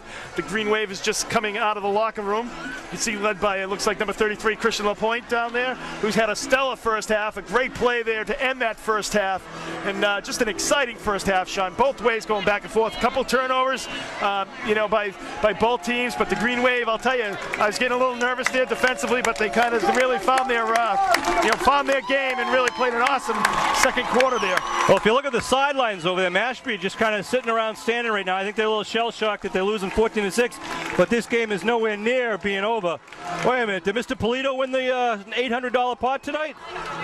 Oh, jeepers. Helen Casely, our official accounting firm. Rich Polito from, well, I won't say where you live, Rich, because Rich Polito just won $800 for the 50-50. He's got those tuition payments coming up next year. Rich Polito from Abington just won the 800, Tommy. And we want to congratulate Rich. And we're going to start a fresh 10 minutes on the third quarter clock. The Green Wave coming out of the locker room on the sidelines now. The fans getting back into their seats. Huge line at halftime. Actually, still a huge line down at the Green Wave Grill. Wow, they sold out of 50-50 tickets. Yeah, this is the biggest crowd, Sean, I can remember in quite a long time. I mean, there's going to be a good 3,000 or 4,000 people here. I mean, it is packed. Oh, yeah. It's like a who's who of Abington alumni here tonight, Sean. In some cases, that's good. In some cases, that's bad. Congratulations. So the Falcons will be receiving the opening kickoff here. They will await it as the referee, Bill Linus, is at midfield with the respective captains from each team. Both these teams deserve a lot of credit for the fantastic season they've had this year. Both teams going 9-0, the first 9-0 season in Mashpee High School history. Actually a very young program. They're 11-year-old high school, I believe, talking to some of the guys. And Abington's played them every year. I think they joined the league. And, it's a big town, though. I mean, they have 800 kids in their school, so it is actually the largest school, I think, in the South Shore League. But, you really do have to give them credit because they had some lean years those first 4 or 5. But they did. Coach Taveri's done a great job building the program. He's also the basketball coach. And, they have a tough season because every road game is a long bus ride for the Mashpee, being the only Cape team in the South Shore League. Right. So Carver really is the only one that's somewhat close. Right. The rest of them are all an hour and 15-minute bus ride. So I've got my voice back a little bit. Kevin, I got you a little drink there, Kev, to kind of freshen up for the next 20 minutes of high school football action. The South Shore League Championship here, November 14, 2008. Oh, Christian LaPointe and Dion and Paraxelis put together a wonderful hook and pitch play with no time left on the clock in the first half. The thing is, too, and the key to that really is Paraxelis delivering the ball where it could be pitched, but also the velocity because he gets it there so quick. It doesn't give the defense the time to react to really hit the kid before he's able to pitch it off. So a nice job by all the Green Wave players there. Cornish to kick off. The two deep men are only standing at their 20-yard line right now. Cornish can put that over their head. Now they're starting to move back. One's at the 15. Cornish with the line drive, and it's caught at the 29-yard line, taken around out of the air by number 14. And what a collision! And down at the 32-yard line. Was that Feeney or was it Dylan Petrazik? It looked like Dylan Petrazik and Feeney were on the tackle there. Returned by Devin Andrade for the Falcons. That's one of those things where you probably prefer, that you let that ball go because it was high enough where, where Green was right behind him. He would have carried it, and he's their speed guy. So Mashpee at their own 32-yard line, 1st and 10 to start the third quarter. They trail at this point 14-6. I look for the Mashpee trying to come out and really try to reestablish that line of scrimmage and try to run the ball much like they did the first quarter. Ball hands off to the right side. Willett hitting the backfield, still on his feet, and really pick up maybe 1 or 2 in the play. Good lateral pursuit by the Green Wave. Yeah, Kalanji Kabongo doing a monster job out there, kind of forcing them back. And then, of course, Foster, number 28, was there to kind of clean it up. So nice job of nice teamwork by the Green Wave. It'll be 2nd down and about 8 for the Falcons. Ball now marked up at the 34-yard line. Tremendous crowd here tonight supporting the Green Wave and the Falcons. Enriquez Farmer, number 1, out wide to the near side of the field. Wide outs on the far side with, again, the I backfield. They give again, right side, right up the middle. Big hit right at the 35-yard line. Going to bring up 3rd and about 7. Tim O'Brien down there on the bottom of that pile. Kalanji Kabongo is there as well. So it looked like, I think Connor Frazier was the big boy kind of coming over the top of the piles to help out. So Connor Frazier with a big interception in the first half to stop a Mashpee drive. You know, and I think the Green Wave scored both on turnovers, Sean. I think both of them were turnovers, that the Green Wave's taking advantage of the turnovers. So again, the same lineup, wide outs each side, I formation behind ball. Ball looking to throw, looking for the quick out, and it's picked up, and Steve Paraxelis read that beautifully, and dove forward, picks it off at the 37-yard line. Yeah, it just took a little bit too long. It's like what happened, Sean, is he hesitated to throw. You got to throw that ball before he turns around. And waited, and Paraxelis just read it, waited on it, and jumped, and just a great play by Steve Paraxelis, the Lithuanian wonder. Abbott with the ball at the Mashpee 37-yard line with 8:40 here in the third. Big turnaround right there to open up the first half. Shotgun formation with LaPointe going to take the snap. Paraxelis out wide to the left side. Faxon goes in motion. And flags. They haven't been able to run that play yet. 8:39 here on the clock. Will be another procedure call against the Green Wave. Where they tried that offense with the direct snap to LaPointe. They had actually Paraxelis out wide. Well, I think what they're trying to do is have Christian throw the ball deep to Paraxelis or give him the option to get the edge. False start against the Green Wave. It looked like the wide receiver was in motion. It did look also like the man in motion also turned upfield a little bit early, Sean. So now it'll be 1st and 15 with the ball marked back at the 42-yard line for the Green Wave. Paraxelis goes under his center. They put LaPointe in the deep motion. They pitch to LaPointe deep. Back at the 49-yard line, cuts it over to the 45, up to the 40, gets up to the 40. Only pick up about 2 or 3 on the play. Yeah, it just looked like that was going to break a little bit, Sean, but Mashpee had the good speed to get out there and be able to close it down. Be 3rd and 13. The Green Wave got to get it inside the 27-yard line. What a thrilling first half of play between these two titans of the South Shore League. Absolutely, it's just been a great game, back and forth, Sean. Some great individual efforts, but great teamwork as well by both teams. Hitchcock will line up wide to the near side of the field. Looks like Iacobucci's behind Paraxelis, the wings on each side. They put LaPointe in motion, coming at you. They fake, looking to throw. Paraxelis is going to just turn it upfield as the intended receiver wasn't open, so he just tucked it under. It'll bring up 4th and long now. So Mashpee defense holds here at the 41-yard line. Stop by number 50, Brett Merrick. We'll see if the Green Wave are going to try to likely punt it, try to get another coffin corner kick. LaPointe punted one off out of bounds at the 3-yard line in the first half. Well, Sean, I think in this situation what you want to do is probably try to get like 7 or 8 yards. You don't have to go get the whole thing. And what you do is you... Oh, I'm sorry, it's 3rd down. 3rd down because of the penalty, right? Yep. So if you can make it like a 4th and 7, you're inside the 35, obviously you're going to go for it. So 3rd and 14 for the Green Wave. Dion out wide to the near side with LaPointe at his slot. The Iacobucci in the backfield. Looking to throw. Rolling. Steps up. Throws it downfield. He's going for Dion. It's just overthrown at the 2-yard line. A nice looking play. And with Paraxelis, a well thrown ball, but just beyond the outstretched hands of Chris Dion. Well, it'll bring a 4th and long. Some nice blocking there by the Green Wave offensive line to give him time. He also saw it, stepped up in the pocket, threw a nice ball, just a little long for Chris Dion. Paraxelis did do a good job stepping up there, really setting his feet and throwing. And good effort there by Dion, but just couldn't connect. Looks like the Green Wave is going to play the field position game here, Sean. Coming out for the game is Kutzker and Martin. LaPointe is going to punt. The line of scrimmage at the 41-yard line. One man back, of course, is Green, standing inside the 10-yard line. Christian with the running little pooch punt, kicks it out. It's going to be caught by Green at the 5-yard line. Ian Campbell is going to be down there. Campbell upends him along with his teammates at the 11-yard line. And crowd yelling for a late hit there. Well, that's, but no flags. Well, we know that official, and that's not going to go Abington's way over there.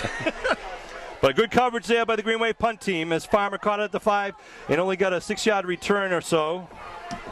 Well, you know, it was really nice coverage there, Sean. It's you had, I think Ian Campbell also. You had Foster down there, so nice speed guys getting down there to make sure he didn't go. And they really had him corralled, as you said, Sean. He tried to jump over it. Even if he jumped over, he wouldn't have been able to do anything. So nice job by the Green Wave.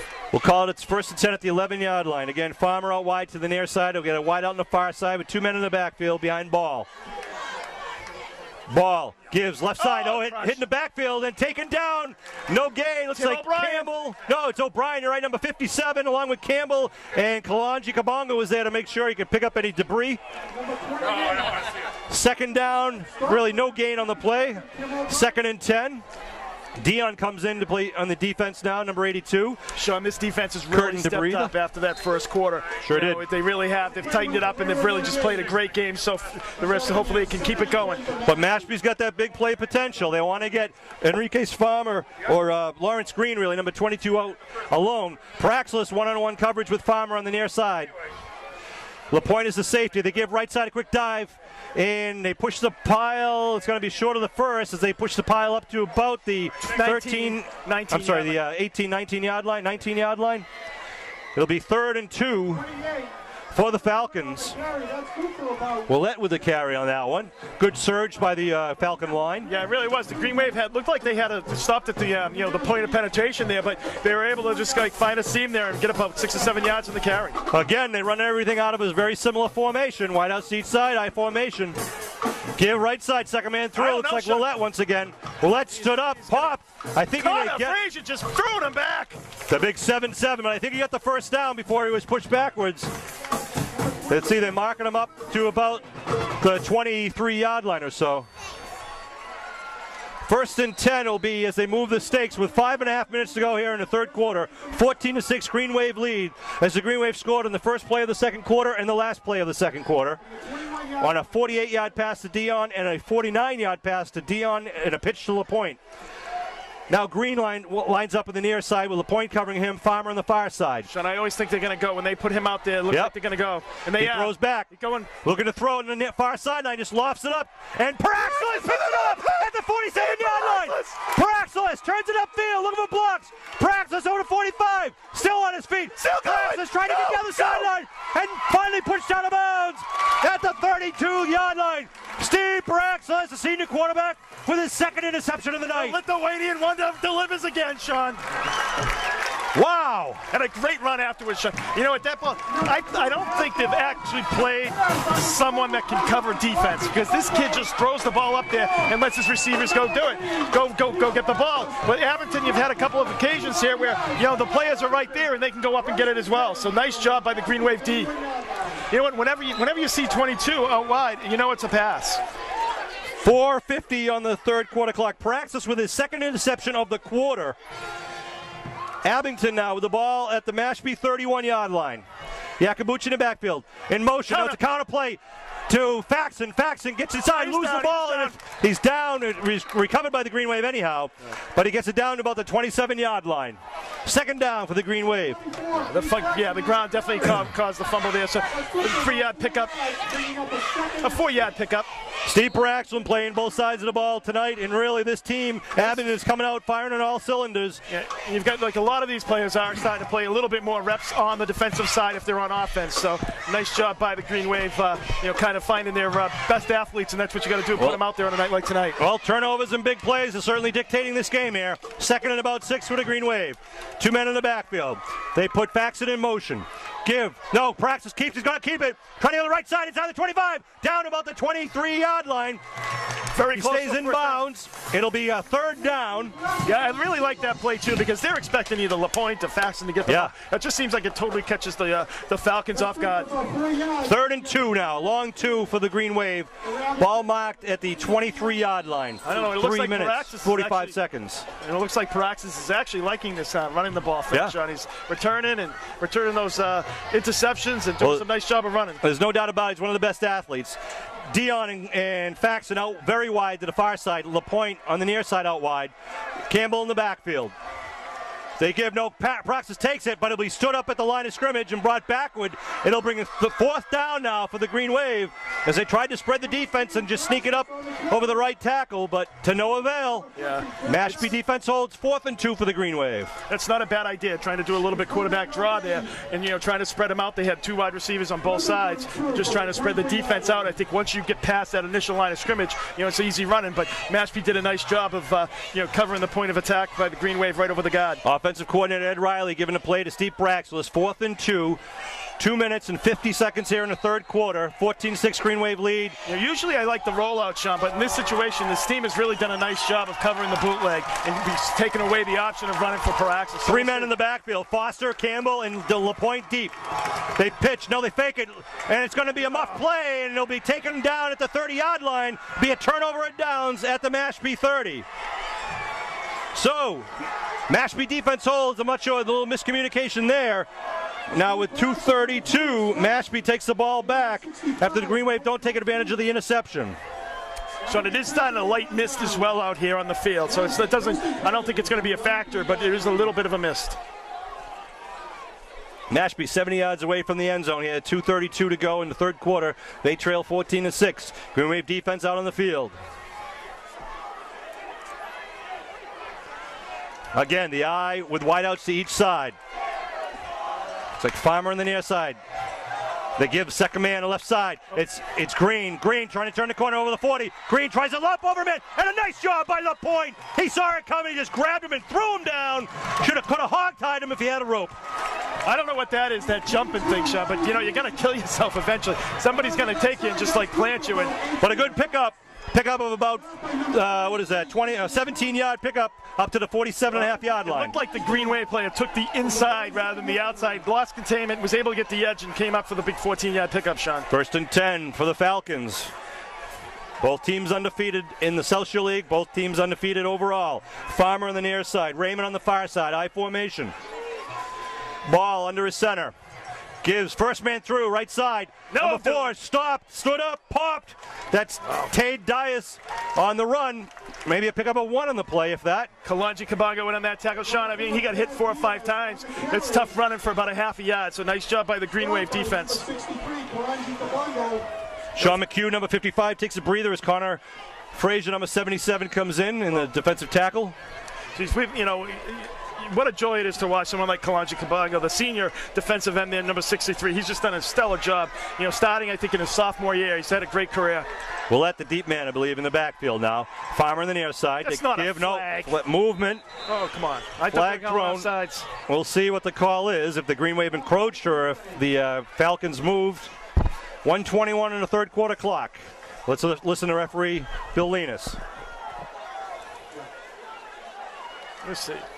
That ball foul. Ball stop. All right. I thought he was calling outside. Abington jumped a little bit there. So you like that call, Kev? I do. Well, I guess I do now. So it moves them back 5 yards. They'll keep 2nd down. Ball will be marked just inside the 43-yard line. Well, see, Mashpee, Sean, that's one of the things, though. They really haven't been able to get out of that, making a mistake here and there. Yeah. With these 5 yards. I mean, it really hurts, especially when the Green Wave, has been tightening up on their defense. Well, they bring Lawrence Green into the backfield, number 22. It's 2nd and about 15. They got to get it inside the Green Wave 43. The point. Jack Feeney is in for the Green Wave defense. Farmer out wide to the near side. Raymond on the far side. Green is really the sole running back. Ball calling his cadence. He looks to throw. They had to draw to Green. Green tries to break it in the middle. Green up the middle. Picks up about 5. What a scrum of bodies in there, and then they just drive him back. We'll see where they give him forward possession. They give it all the way up to the 49-yard line. I think so he'll pick up a 7 or so. Yeah, and he was fortunate to get that. That was a good spot, a pretty generous spot, I think, there by, but nice job by the Green Wave once again, calling a draw in a passing situation. 35 seconds and counting here in a very quick third quarter of action. 2 interceptions by the Green Wave here, but no scoring by either team at this point in the third. Third and about 8 with the ball at the 49-yard line. 1 man in the backfield. Again, similar, just a mirror image, lining up towards the right side this time. They're looking to throw. Ball going down the middle, pulls it up high, falls incomplete, tipped away by Foster, and Croster almost had a shot at it, but, Faxon it looks like. No, that was Croster, 14. 14, yeah. 10 seconds left in the third quarter clock. It'll be 4th and a long 8 now for the Falcons. Defensively, the Green Wave has really played them where they want. I mean, obviously, it looks like you want this team throwing the ball, and you get them into a 2nd and 15 situation. That penalty was a huge, a huge advantage for the Green Wave, putting them back that extra 5 yards, Sean. 4th and 8. Let's see the Green Wave doesn't look like they're going back. They think they're going to go for it. I think Mashpee, they're looking at this game's all the marbles. No, they're lining up for a punt. Green Wave sends 2 men back, staying at their own 20. Looks like Pat Gabriel and also Jack Feeney, number 22. McGinnis, the kicker, staying at his own 36. Good snap. Kicks it up. Good long kick's going to come down to Gabriel at the 18. Gabriel has got the edge. Outside. Nice Gabriel by Campbell. Out to the 31-yard line. Yeah. Good job. Yeah, so nice. They got a little bit of an edge there for about a 15-yard return. End of the first quarter. The Green Wave will take over possession in the 4th. Well, John, this is why you know what, Sean? I think look at the difference though. Mashpee, like walking off the field, they look tired. They do. They look dead tired. So I think the Green Wave has done a good job of kind of beating them up tonight. Well, the Green Wave need to control the ball and control the score here. They're up by 8. They'd love to add to it and put Mashpee in a hole. Here's the situation, Sean. If you can get the ball, you've got decent field position here at your own 31. If you can get one of those nice long drives and score, it's like, it really makes your night a lot easier. The winner of this game will be crowned the South Shore League champion, and they will go to represent the South Shore League in postseason play in the MIAA Division III semifinal game. It looks like, Sean, Christian LaPointe was out of that last series of downs on defense. It looks like he cramped up a little bit down there. And Zach Littman's warming up his arm right now, so we'll see what's going on. 10 minutes left in this game. And in this title bout between the Mashpee Falcons and the Abington Green Wave. Wow, Abington Green Wave have won the South Shore League title for the last 3 years. If they win tonight, they'll be the first team in South Shore League history to win 4 seasons in a row. I'll tell you, Sean, this is just a great game between both teams. I mean, both opponents obviously coming in 9-0, having great seasons, but this has just been back and forth in a hard-hitting game, and the Green Wave has just made a few more plays than Mashpee so far. Now you got to expect Mashpee to try, blitzing and whatever it is going to be trying to shake it up, get that ball back.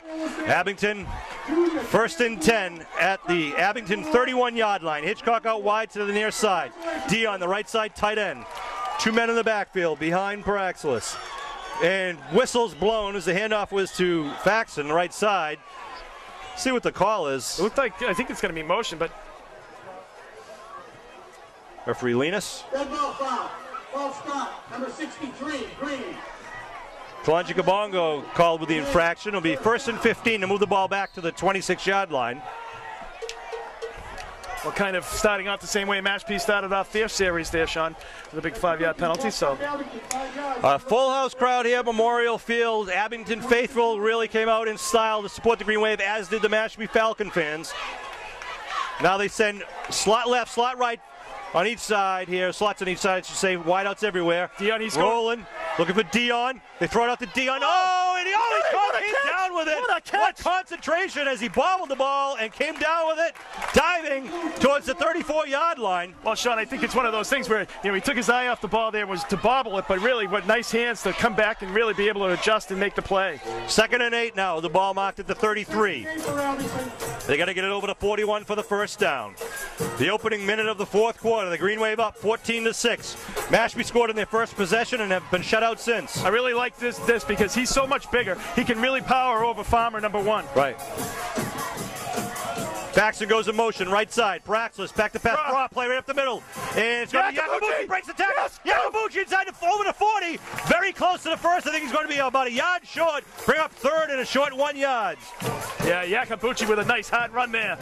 9 minutes to go here in the 4th quarter. Sean Riley, Kevin Whalen, Bill Davis, and Norm Casely bringing this Abington Green Wave football action.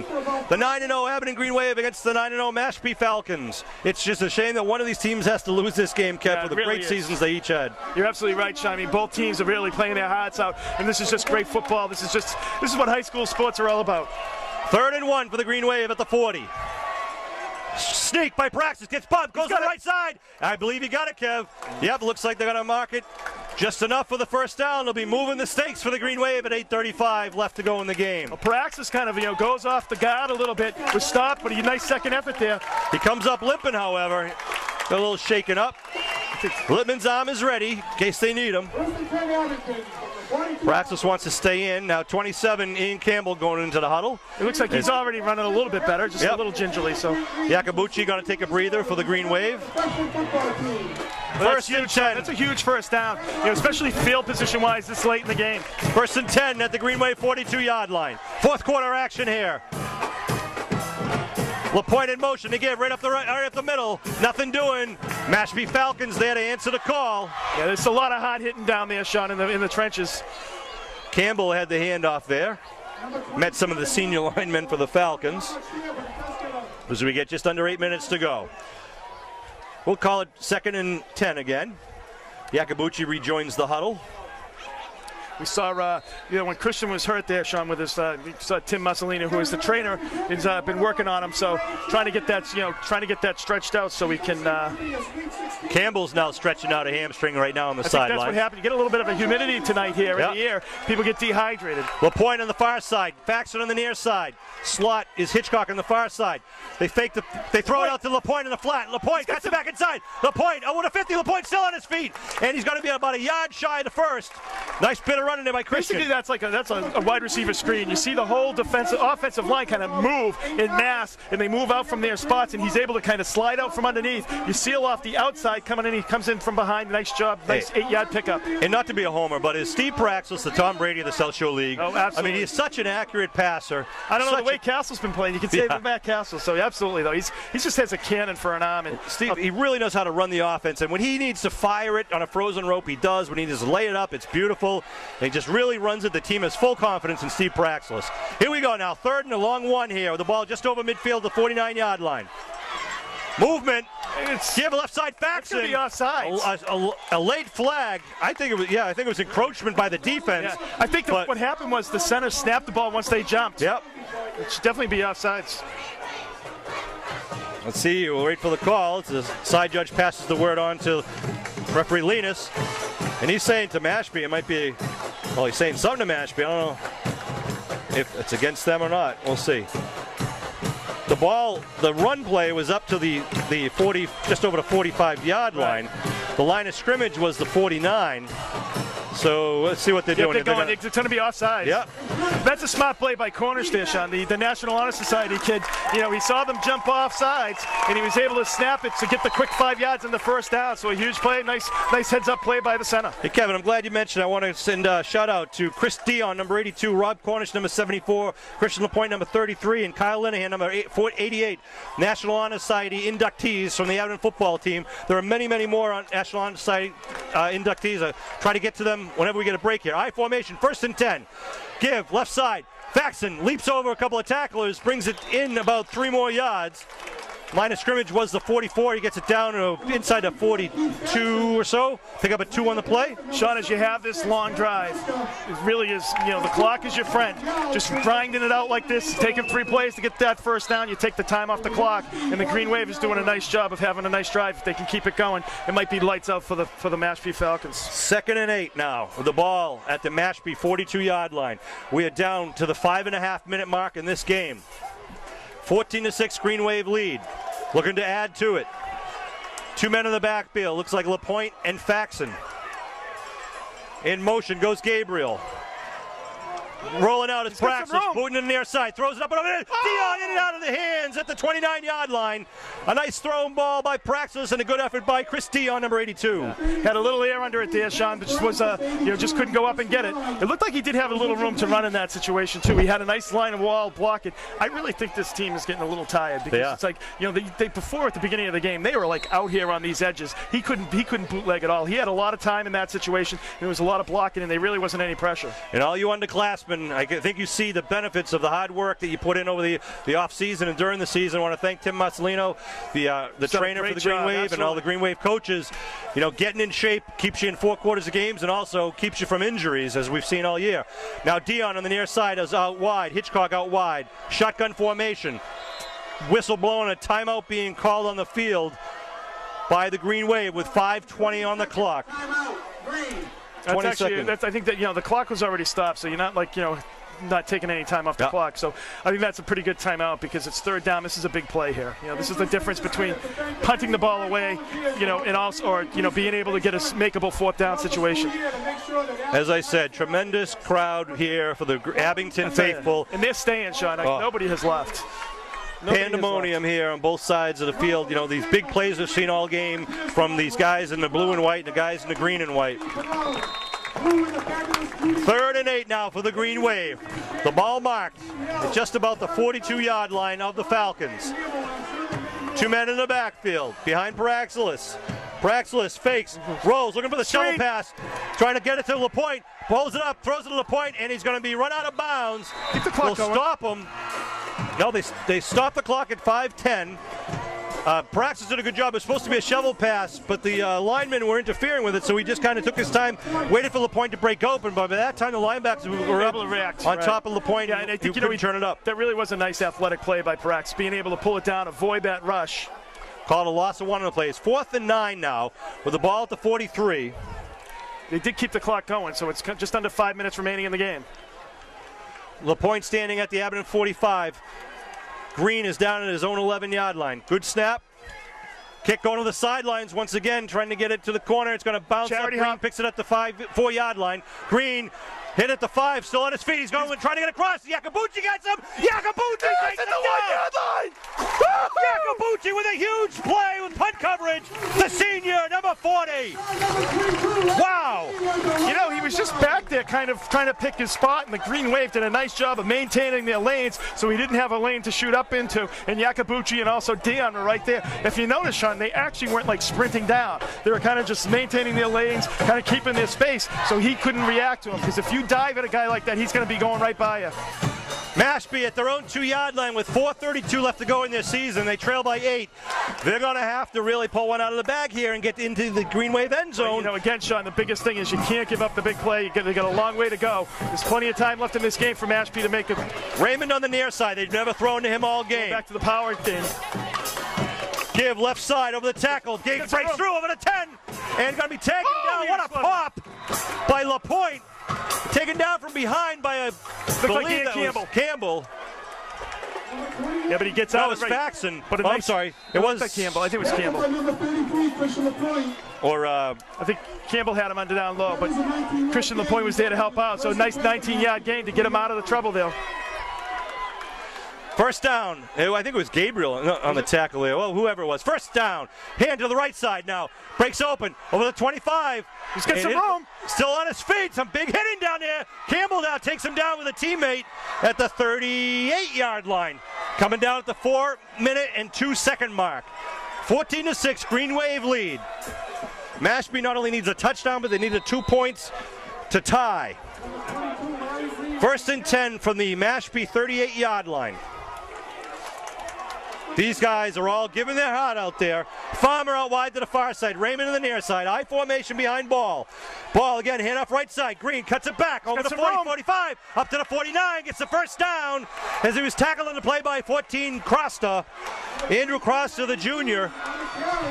With a good job, but they move the stakes. They stop the clock at 3:41 to move the stakes. Now the clock will run. Mashpee has all their 5 timeouts left. Abington has 4 timeouts. The ball at the 49-yard line. Mashpee's line walks up to their huddle. Raymond on the near side. Farmer on the far side. Looks like it is Green, the deep man in the eye. Ball gives to Green, a little delay play. Green's looking for a hole. He gets hit from behind. Connor Frazier, number 77, along with number 75, Rich Curtin. Rich Curtin, number 75. Kalanji Kabongo, by maintaining his position, forced Green back inside where Connor Frazier could come from the other side of the line and make the tackle. So nice job by Kalanji Kabongo. 2nd and 6 with 3 minutes to go, and clock is running. Again, Raymond near side, Farmer wide side. Green, the deep man, in the backfield. Ball pitches to Green, trying to get to the left side. What a blitz by Campbell. Campbell stringing him out. He's going to be taken down. Absolutely. Ian Campbell just came up and really forced him wide. Yakabuchi and Dion helping out there in the flat. Really forced him out wide, so just stretched it out a little bit where he had some help. So Ian Campbell with the shooting the gap there off tackle coming up. You know, talking before the game, we thought it was going to be big if Ian Campbell and Foster could shoot the gaps from their linebacker position. Ian Campbell had such a knack as a freshman playing linebacker to see a play develop and to hit the hole and hit the running back even before he got to the line of scrimmage. We needed it out of him tonight, and we've seen it tonight from the big man, number 27, Ian Campbell. Yeah, and that boy is just a junior. Yeah, and that's just instincts. It's not something you can really teach. He did a nice job there of seeing the pitch and just really taking the blocker, disrupting the play so others could help out there. So it's the third big situation, 3rd and about 7 here for the Falcons with 2:43 remaining. Green Wave Band getting the crowd all stoked up. What a ball game we've seen here tonight. Raymond out wide to the near side, Farmer to the far side. They have that offset backfield now. Ball looking to throw, rolls back, rolling, goes across the middle, puts it up, he completes, fumbles, incomplete pass. Nice pop on the play. It was that Christian Lapointe coming up from the safety position. Taking a big foot down. Just nailed was that number 9, Ryan Welch. Ball's incomplete. Christian Lapointe, the do-it-all kid. 4th and 7 now for Mashpee. I'll tell you, Sean, like that was the first time really someone's been open, and Christian made him pay for it. Just timed it perfectly. Mashpee, who's calling a timeout here? What's going on? Whistles on the field. They stop the clock with 2 minutes 37. They're asking Kalanja to come out. He maybe has an injury or something that he's got to repair. Timeout being called by the Green Wave so they can attend to Kalanji. Right. Well, this is important. They don't want him. He has to come out for something, obviously. They're not going to, he must have a little bit of a cut. So they're going to tape him up so he can play. Yeah. So here's the situation. 4th and 7 with the ball at the Abington 47. Mashpee trails by 8. 2:37 left here in the South Shore League Championship. Nobody has moved. Oh, they're trying to start the wave down here in the stands. Well, I'll tell you, Sean, this is this is really the season here for the Falcons. If they convert this 4th and 7, they go on. But they're going to be able to stop. They've used 2 timeouts, I believe, already. So they still have 3. They can stop the clock. They might get one more shot at it. But really, this is the season. This is their best opportunity they're going to have. I count out of 34 guys in the roster, 18 of them are seniors, and their senior is a high-quality, athletically skilled class for the Mashpee Falcons.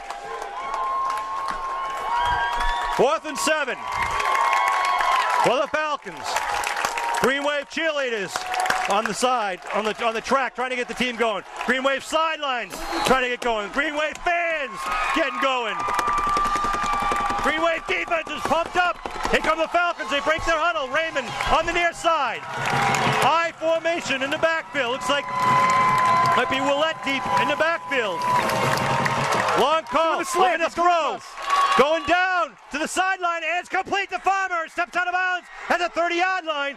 First down for the Falcons with 2.5 minutes to go. A nice executed route there. He just did it down and out and was able to loft it in there. So nice job by the Mashpee Falcons. Very well executed play down to the 30-yard line. So it's 1st and 10 at the Abington 30 with 2:32 on the clock. Mashpee comes to the line of scrimmage. Wide out seat side once again, I formation behind Ball. Ball fakes it, going for the draw, trying to get it right side. Breaks it upfield, spins, Green gets down to about the 25 or so. He was hit at the line of scrimmage and broke away from the tackle. They're going to call a timeout here.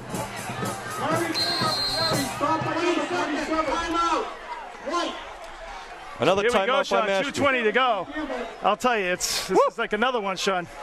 It'll be 2nd and 5 with 2:20 to go. You know, we knew this was going to be a great battle, a great game, and it has been from start to finish. Oh, it's Fox very 25 worthy. game of the week, the WATD game of the week, the Abington High School game of the week, and of course the Mashpee High School game of the season here. Connor Frazier going back into the middle of the line. Here come the Falcons breaking their huddle. 2nd and 5 at the 25-yard line. Farmer out wide to the far side. I formation. Again, behind ball. They give left side. Nothing doing. They stop him. Foster and Dion and Tim O'Brien in there. 28, Marcus Willett on the Bring up 3rd down. I'm surprised they've run into the middle of the field as much as they are, Sean. You would think they would be kind of going to the edge. They still have 2 timeouts remaining, but still it's like coming down with 2 minutes to go. 2 minutes and counting here as they break their huddle. In the backfield is number 28, Marcus Willett. They're going to throw, going out to the flat, and it's going incomplete. Paraxlis was trying to read that and take it away, but it was a poorly thrown ball, really. Yeah, he had the coverage there. He had a beat on the ball. The only problem is, Sean, you don't want him to do a little hook and go, and that's what I'm afraid of right here. If I was the Green Wave defense coach, I would be telling him to watch that. Ball at the 25-yard line. 4th and 5, 1:47 on the clock. Green Wave fans now on their feet. Green Wave defensive side of the sidelines cheering on their teammates out there on the gridiron. Here it comes, 4th and 5. Willett, the deep man in the eye. Ball and a timeout being called on the field. Oh, the tension. It's like, Sean, White calls it. what a game, though. Mashpee calls another timeout. I believe that's their 4th of 5. It is. So now what it means is that the Green Wave really can run the clock out if they stop them here. 1:47 on the clock. 5 yards to go. 4th and 5 for the Falcons for the season. A 9-0 undefeated season for the Falcons. A 9-0 undefeated season for the Green Wave. The Green Wave have the nod right now with the 14-6 score. But anything happens in high school football. Even though they've been able to move the ball downfield, the Green Wave is doing a nice job of making them work for it, Sean. They've had 4th down, 4th down, 4th down. And no big breakaway plays tonight. No big breakaway plays, really. So that's the one thing that they've been able to do. The only breakaway plays have been by the Green Wave with the 49-yard touchdown pass to Dion and the 49-yard hook and pitch to Dion and LaPointe. What are we going to see next, sports fans? It's been a crazy game. This feels like the longest timeout. Yeah, one more. Yeah, they one more. So it could be. This is it. Green Wave stands are on their feet.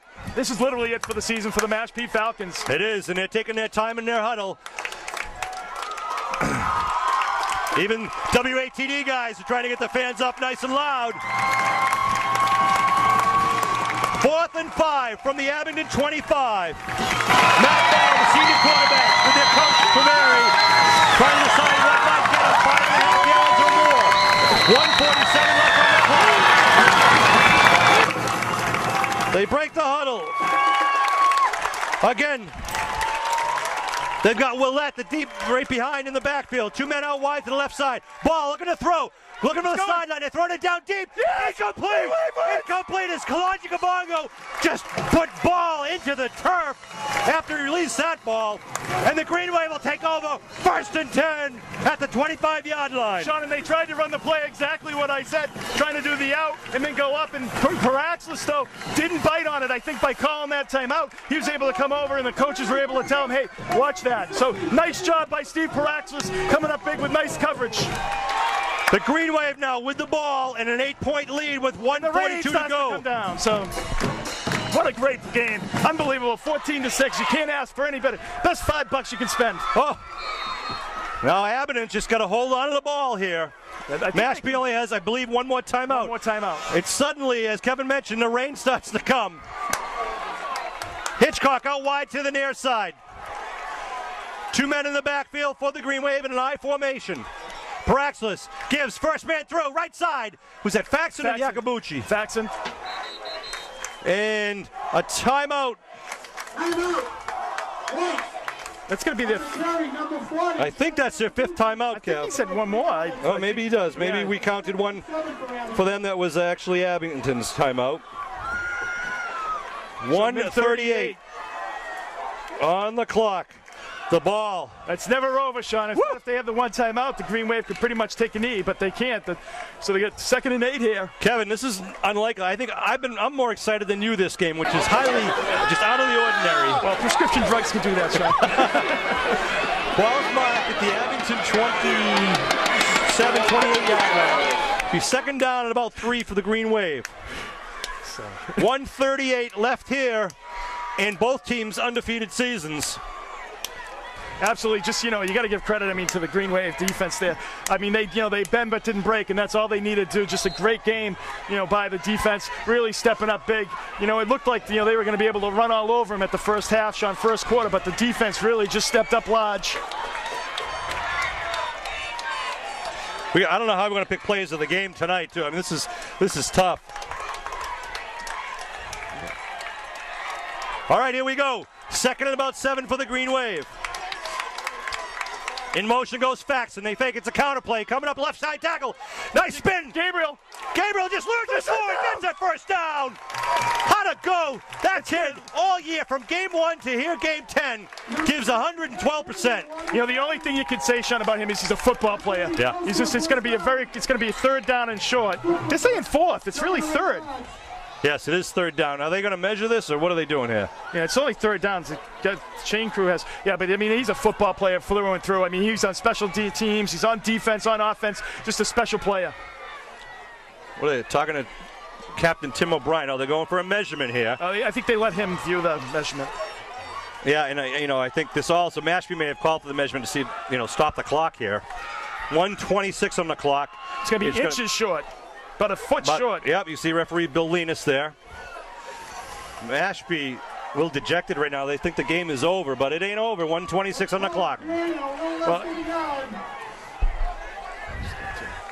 it's really hard. I mean, I think one of the things tonight, Sean, is like we could give several players, the game of the week, and Let's hold off. We never know here. Let's get this first timeout called, I believe, right now by Mashpee. That's got to be their last one there. Okay, yeah, because, the clock would have started, so.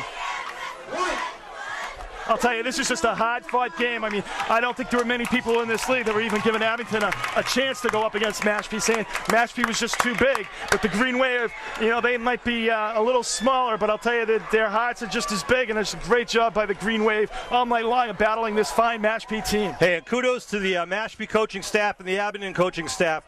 Both of these guys, these groups of guys, have done a great job with these athletes out there. I mean, Mashpee is a very talented team, deserves all the accolades that they got this year. And Abington, people were unsure about what they would bring to the field this year after losing a lot of guys last year. But these guys have really put it together. They fought tooth and nail for all 4 quarters of every game. And right now they're on the verge of taking their 4th South Shore League title. Sean, this senior team, has to have one of the best records ever in the history of Abington High School. They've only lost 3 games so far in their high school career, their sophomore, junior, and senior year. So the Green Wave break the huddle now. Third and about a foot here with the ball marked at the 34-yard line. 3 men in the backfield behind Praxelis. Praxelis keeps it. Tries to just dive forward. There's a scrum. He pushes forward. Looks like he's got it. I think he's got it. Just got to get over the 35, and looks like he got that. And the way they got it lined up, it's a first down. They're going to move the chains with 1:20 to go and no timeouts on Mashpee's side of the ball. First down for the Green Wave, and that may be enough to be the championship for the Green Wave. Outstanding play on both sides of the ball by the Green Wave. Mashpee scored in their very first possession with a 12-yard run, 6-0. We were nerved up. Mashpee moved the ball very well. The Green Wave can now just take a knee, and they're holding it up. I think they might do a. Just to recap, Mashpee got on the board first with their first possession, a 52-yard drive, a 12-yard touchdown run by Green with 3:29 left in the first quarter. The PA tick was wide right, made it 6-0. Abington on the first play of the second quarter, a 48-yard pass from Praxis to Dion. Yes! Put that on the board, and it is a first down for the Green Wave. The PAT trick play to Gabriel was unsuccessful. I'm sorry, it was good. Made it 8-6 for the Green Wave at 9:51 in the second quarter. And then after an interception by Connor Frazier at the 35-yard line, he ran up to midfield at the Abington 49. The Green Wave played a little razzle-dazzle with the last play of the first half. A 49-yard touchdown pass to Dion with a pitch to LaPointe made it 14-6, and that's where we are right now. Well, Sean, I think there's 3 players, and they're going to just be taking a knee here, so. Paraxlis kneels down. I say Steve Paraxlis would be one, and also Kalanji Kabongo. But like, why don't we do 3 tonight? Let's do it. And Chris Dion, and probably I think you talked about Chris Dion. You know, they all were kind of in a lot of plays, but Kalanji defensively was just a monster out there tonight. Kalanji did a great job. I thought Ian Campbell did a great job out there for us. Steve Paraxlis on both sides with 2 interceptions in the second half. He threw the ball very well tonight for the Green Wave, and the Abington Green Wave are going to go 10-0, and they will be the 6-0 South Shore League champions for 2005, 2006, 2007, and 2008. Well, how do you spell dynasty, Sean? They put the ball down, the clock winds down, game over, season over for the Mashpee Falcons. Congratulations, Abington Green Wave, as they flood the field, and rightfully so. What a well-played game against an outstanding opponent. And the Green Wave, they got to be so proud of themselves, how they played on both sides of the ball. They played a great game, Sean, just unbelievable. And I'll tell you, they played very with themselves, very minimal amount of mistakes. Just played a great game defensively and offensively. Some great special teams plays by Christian LaPointe tonight as well. You know, punting the ball in field position. They just played a great game. So Frazier with an interception, Paraxlis with 2 interceptions, touchdown, long passes, 49 passes to Dion, the trick play with the hook and pitch from Dion to LaPointe, and just some great defensive play by the Abington Green Wave, not letting the big play explode against the Green Wave, and these guys never cease to amaze me. So the Green Wave will be playing a Thanksgiving Day game, and then mark your calendars for the first Tuesday in December, as the Abington High School Green Wave will represent the South Shore League against the Tri-Valley champion, who is yet to be determined. They will be playing in the playoff game, and then if they win the playoff game, we'll be heading to Gillette Stadium for the Division III Super Bowl. Well, congratulations. I don't want to sign off, Kev. I just want to kind of just bask in this glory. Let's let the video run a little bit, as the Green Wave are going to be presented with the South Shore League title. The Fox 25 Game of the Week, the WATD Game of the Week, Tom Dion's Game of the Week, everybody's Game of the Week. The Green Wave fans, want to thank them for all coming out here and supporting the Green Wave athletes out there. They really notice and appreciate the support from the community, and we win as a community, and we hope to go I'll tell you, into that postseason. Really, the community really came out tonight and all week. You know, the signs around town, not only like the signs on their front lawns though, but the billboards and all the businesses as well, welcoming Fox and making the game. So just a great job by everyone in the town and supporting these kids. These kids have really earned it. They're doing a nice job. Tom Dion. The Abington Green Wave are saluting the crowd, and the crowd is giving it right back at you.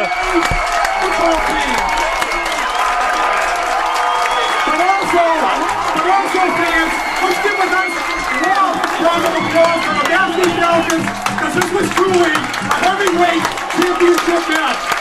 Well said by Tom Dion. Congratulations to both the Mashpee Falcons and the Abington Green Wave.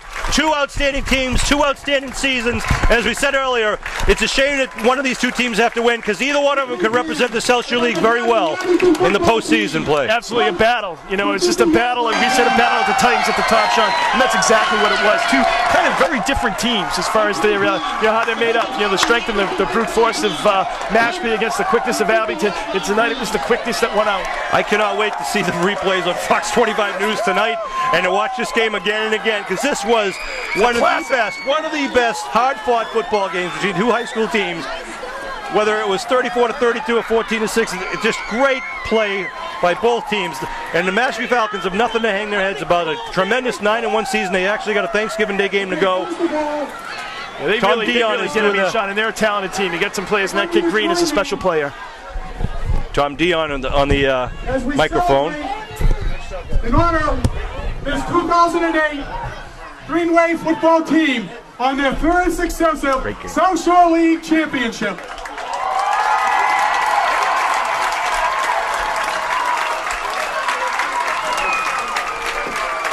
And that goes for both the players, but equally for the coaches, who have this team well prepared tonight.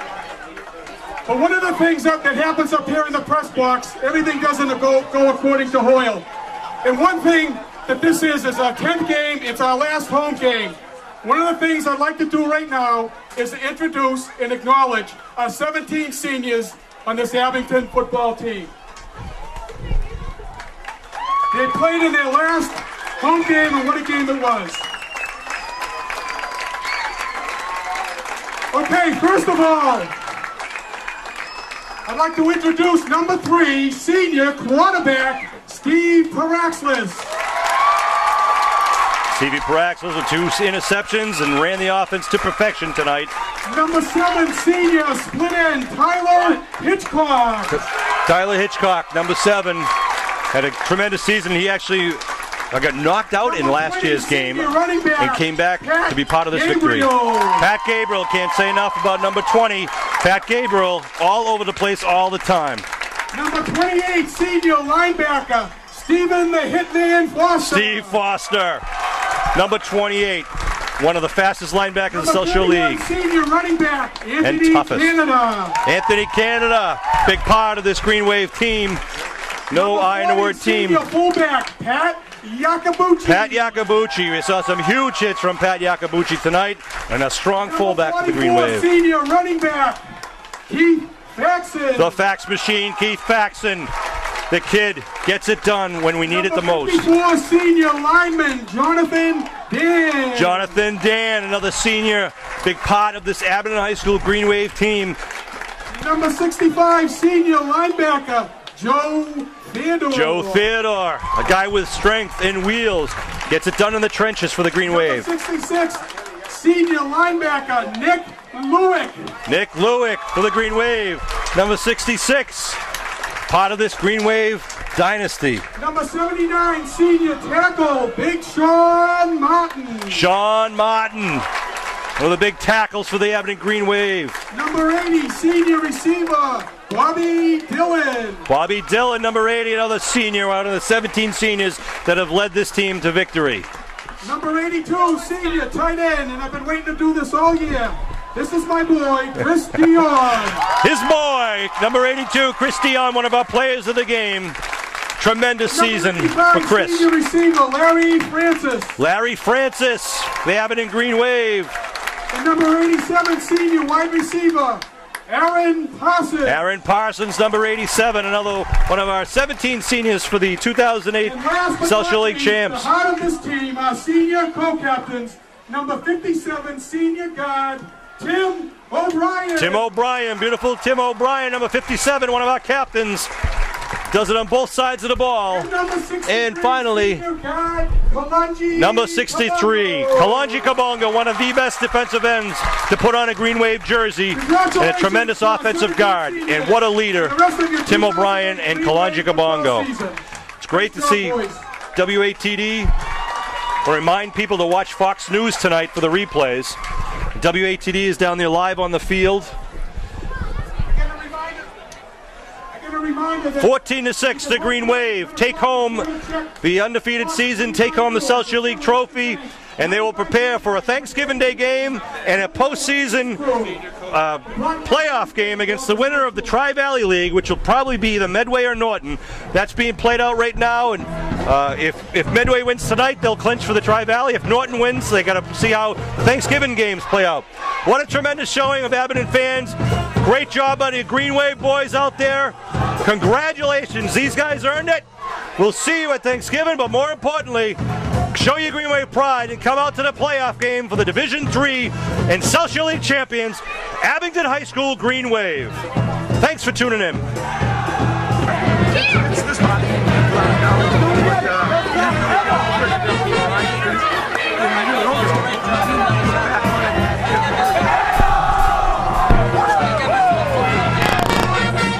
Thank you very much. Jimmy.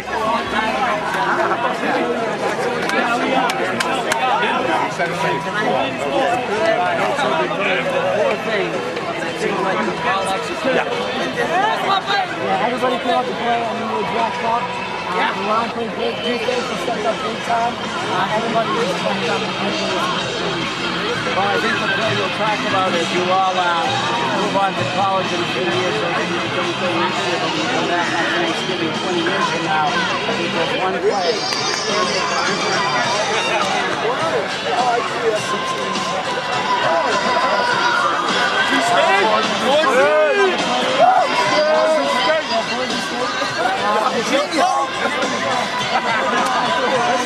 Genius!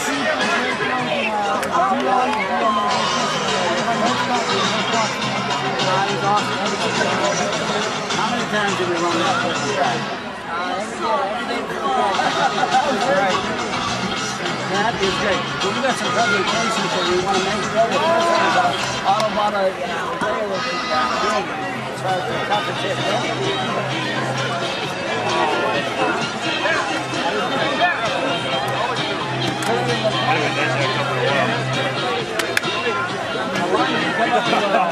Yeah, boy, we got it!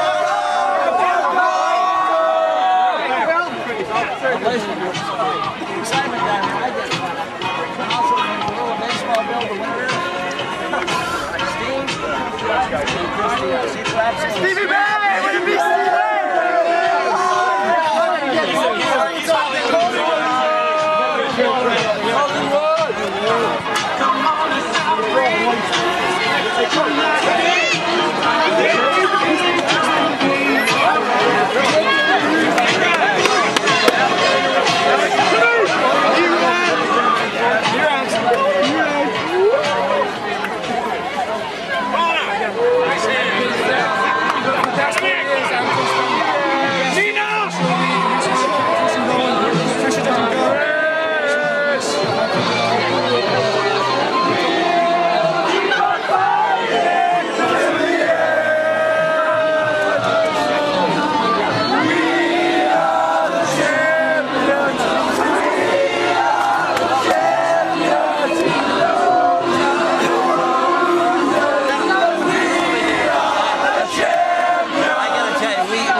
Hi, Greenwave Nation. Hope you enjoyed watching that game. We want to thank Kevin Tocci at Abington Cam for all his help in getting this all together. Peter Serino, Athletic Director, all the families and fans and players from years gone by who helped us getting these DVDs together. Also our videographers from the years gone by, especially like Bill Davis and Norm Casely. The people who did the commentary, my favorite guy, Kevin Whalen, it's like peanut butter and jelly. If you've got an idea for a game, send us a tweet at AbingtonAD or send us an email at info@abingtoncam.tv. We hope you're enjoying these Greenwave Classics. We hope your family and friends are safe, healthy, and happy. This is a great time for us to get together and try to celebrate all that is good in Greenwave Nation. We'll see you next week.